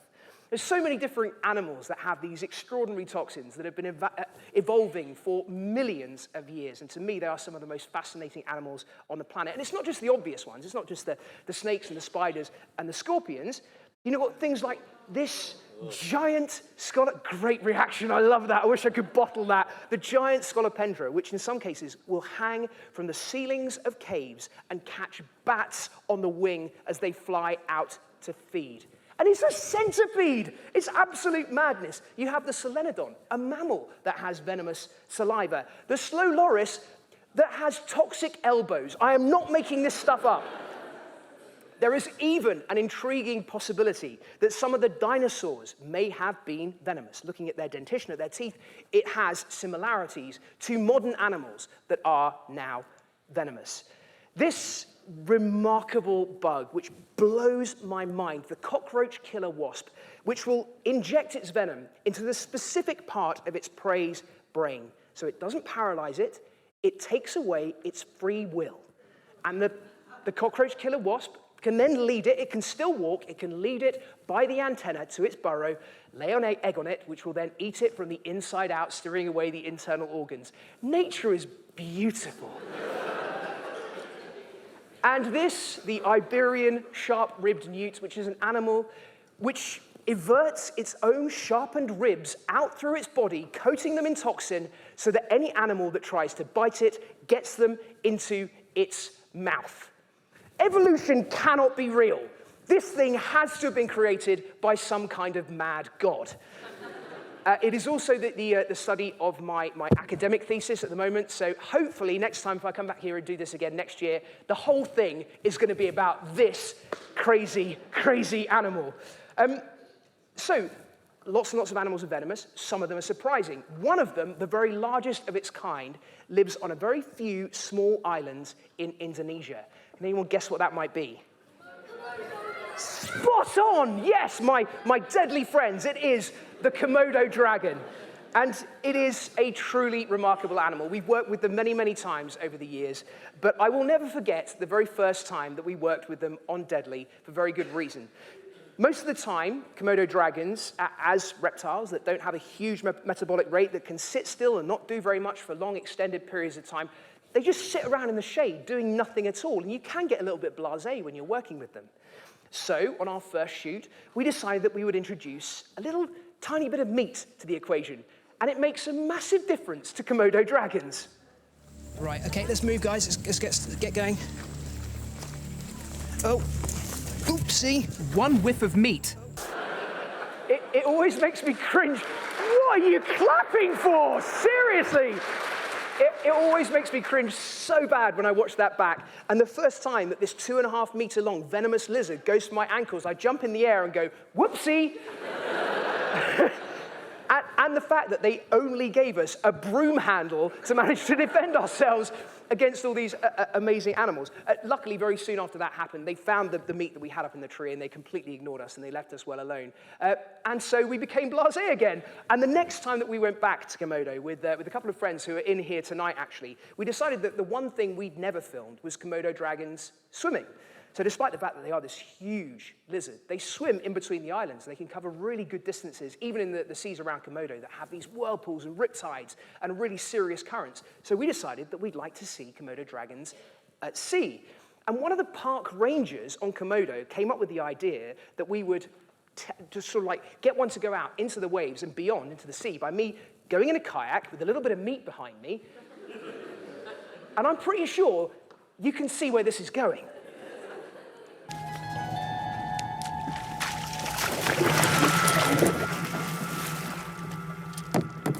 Thinking about it, the tongue is lashing out.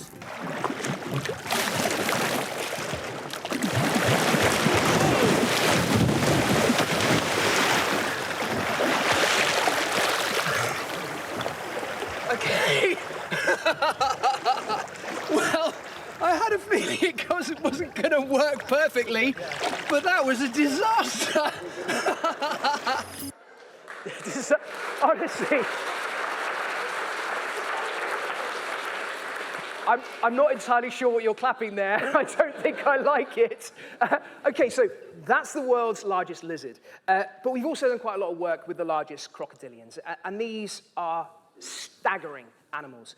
The two largest species, the Nile croc and the saltwater croc, can get to be over 6 meters in length and weigh in excess of a ton. And they can wait for days, weeks, even months at the water's edge, waiting for an animal to come down to drink, and then they sweep it off their feet, drag it back down into the water, and consume it. And they are a truly prehistoric animal. Not in that they're a prehistoric throwback, they are still perfect from evolutionary terms, but they've been around for a long time, for at least 200 million years. Now, looking at that, you would think that just to be close to one of these animals would be suicide, but there is one place in the world where you can get underwater with even the very largest Nile crocodiles.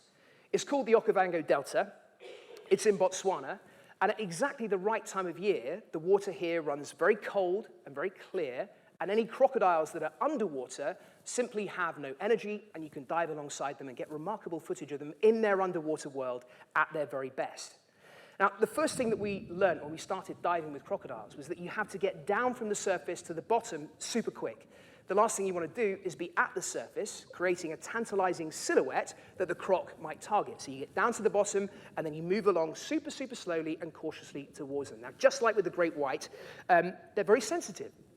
They have these special scales that line their jaws, which can pick up any vibrations in the water, and particularly the tiny, minute vibrations that are given off by an animal in panic. So you have to keep your heart rate down. You have to keep your breathing down. Everything you're doing is going, come on, Steve, just keep calm, chill out, it's all going to be fine.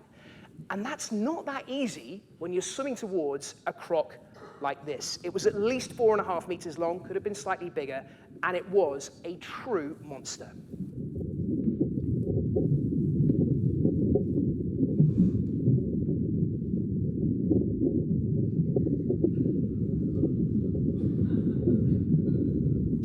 It's one of the most chilling experiences I've ever had.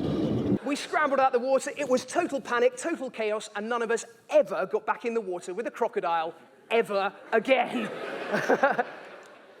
I'm going to move on just very quickly to one particular animal, the anaconda, the largest kind of snake in the world. So the reticulated python of Asia can get to be longer, but the anaconda is unquestionably the biggest and the heaviest. And some of the most exciting journeys I've had have been looking for this near mythical animal. And again, with some friends who I have in here tonight, we went out searching for them in the flooded savannah. Now, the way that you find an anaconda is by taking off your shoes and your socks and wading around in the swampland, feeling in the mud with your toes. And if you feel something that's muscular and smooth, but yielding beneath your toes, then it's an anaconda. And if you feel something that's hard and scaly, then it's a bloody big crocodile. And if this sounds absolutely nuts, well, my crew thought so too. They spent most of the time sat on the bank filming on a long lens as far away from me and any potential anacondas or crocodiles as they could possibly get. But on this one particular day, we were working on horseback. So we've been on horses, we've been going through the swamps, looking for hours and hours, finding nothing whatsoever, until all of a sudden one of my friends said to me, Steve, I'm really sure I saw some movement down in the swamp. I'm pretty sure it was an anaconda. So I hopped down and I started feeling, but I was still wearing my boots. I didn't have my bare feet. And this is what happened next. That is the best reaction ever. I saw about 100 people go, ah! Perfect. Every time I watch this film back, it drives me nuts because what was that ridiculous cowboy hat? What was I even thinking? And I can see the mental process going through my head. I can see me going, oh, what's that? That feels like a branch. But there are no trees for miles around here. And that's when the crocodile, whose face I was effectively stepping all over, turned around and bit me. I mean, I bear him no malice. I was walking all over his face, and so I did kind of deserve it. And I just got a few stitches in my lower leg, and I was back in looking for snakes the very next day. And that is the worst injury that I've had working with animals in 20 years. This, though, is something that I wanted to share to you because it is pretty special for me. This was encountering that same animal that we were looking for, the anaconda, in its underwater world. And by not going about it the old-fashioned way, by not going in and trying to catch it, but by instead encountering it on its own terms, in its watery world, we had an experience that I thought was incredibly special and taught me an awful lot about this animal that I'd worked with many, many times over the years, but never seen it here in the place where it is very much meant to be, underwater.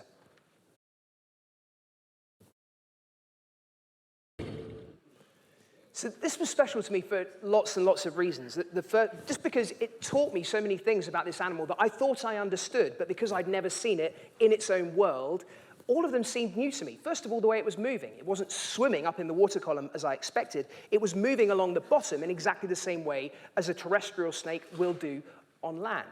Secondly, you probably noticed that the eyes were completely white. It was what's known as in blue. It was coming up to shedding its skin, and when that happens, the transparent scale or brill that covers the eyes goes white.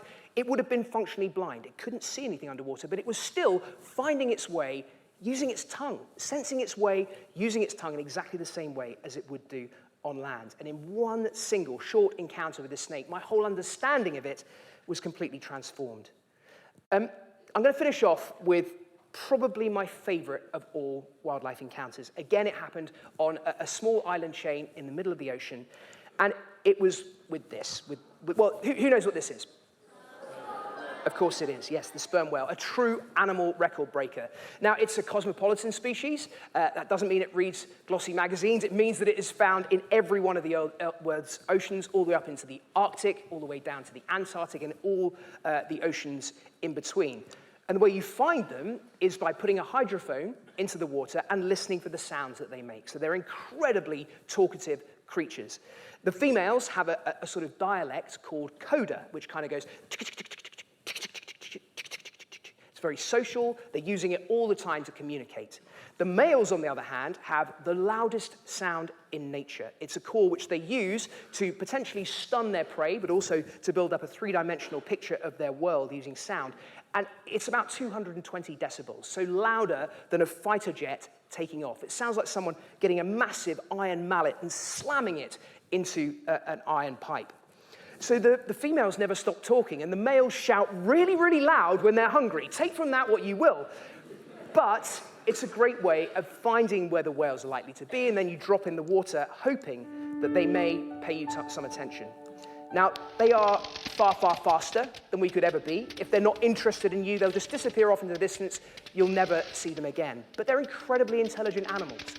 This is a creature that has a brain that can weigh 9 kilos, the biggest brain on planet Earth.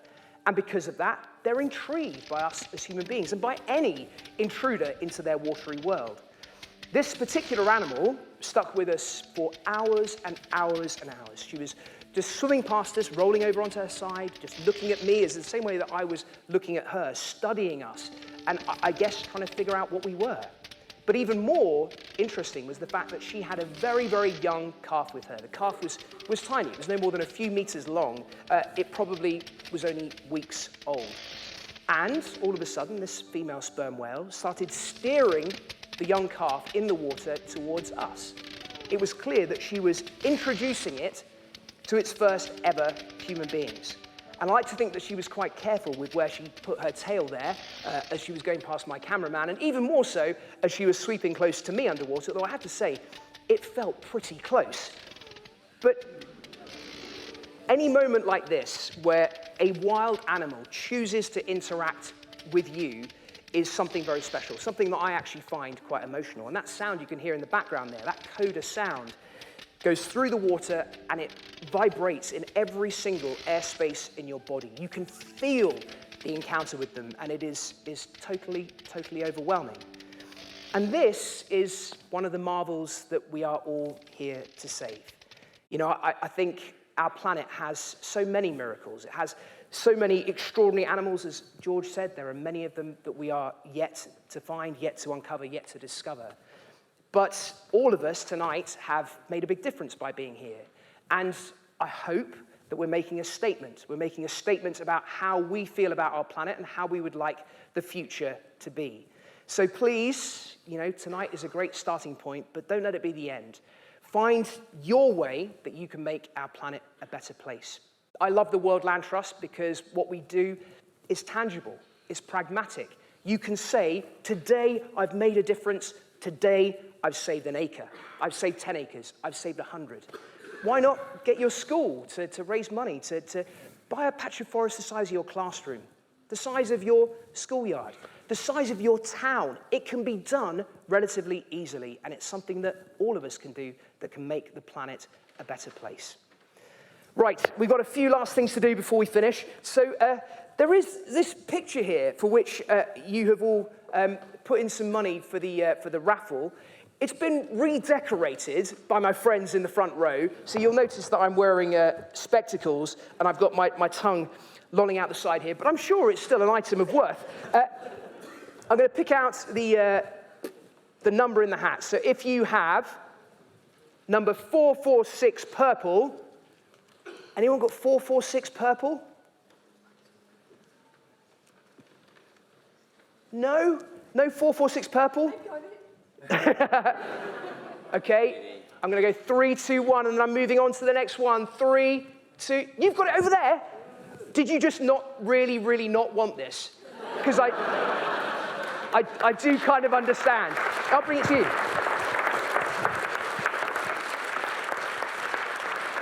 There you go. Meeting you, I know Robin and Anna. Oh, fantastic. Robin's bridesmaid. Oh, so I just wanted to tell. we should go and see Helen. She'll be chuffed to hear.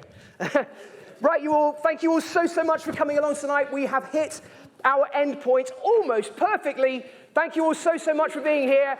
An amazing Christmas present for the planet.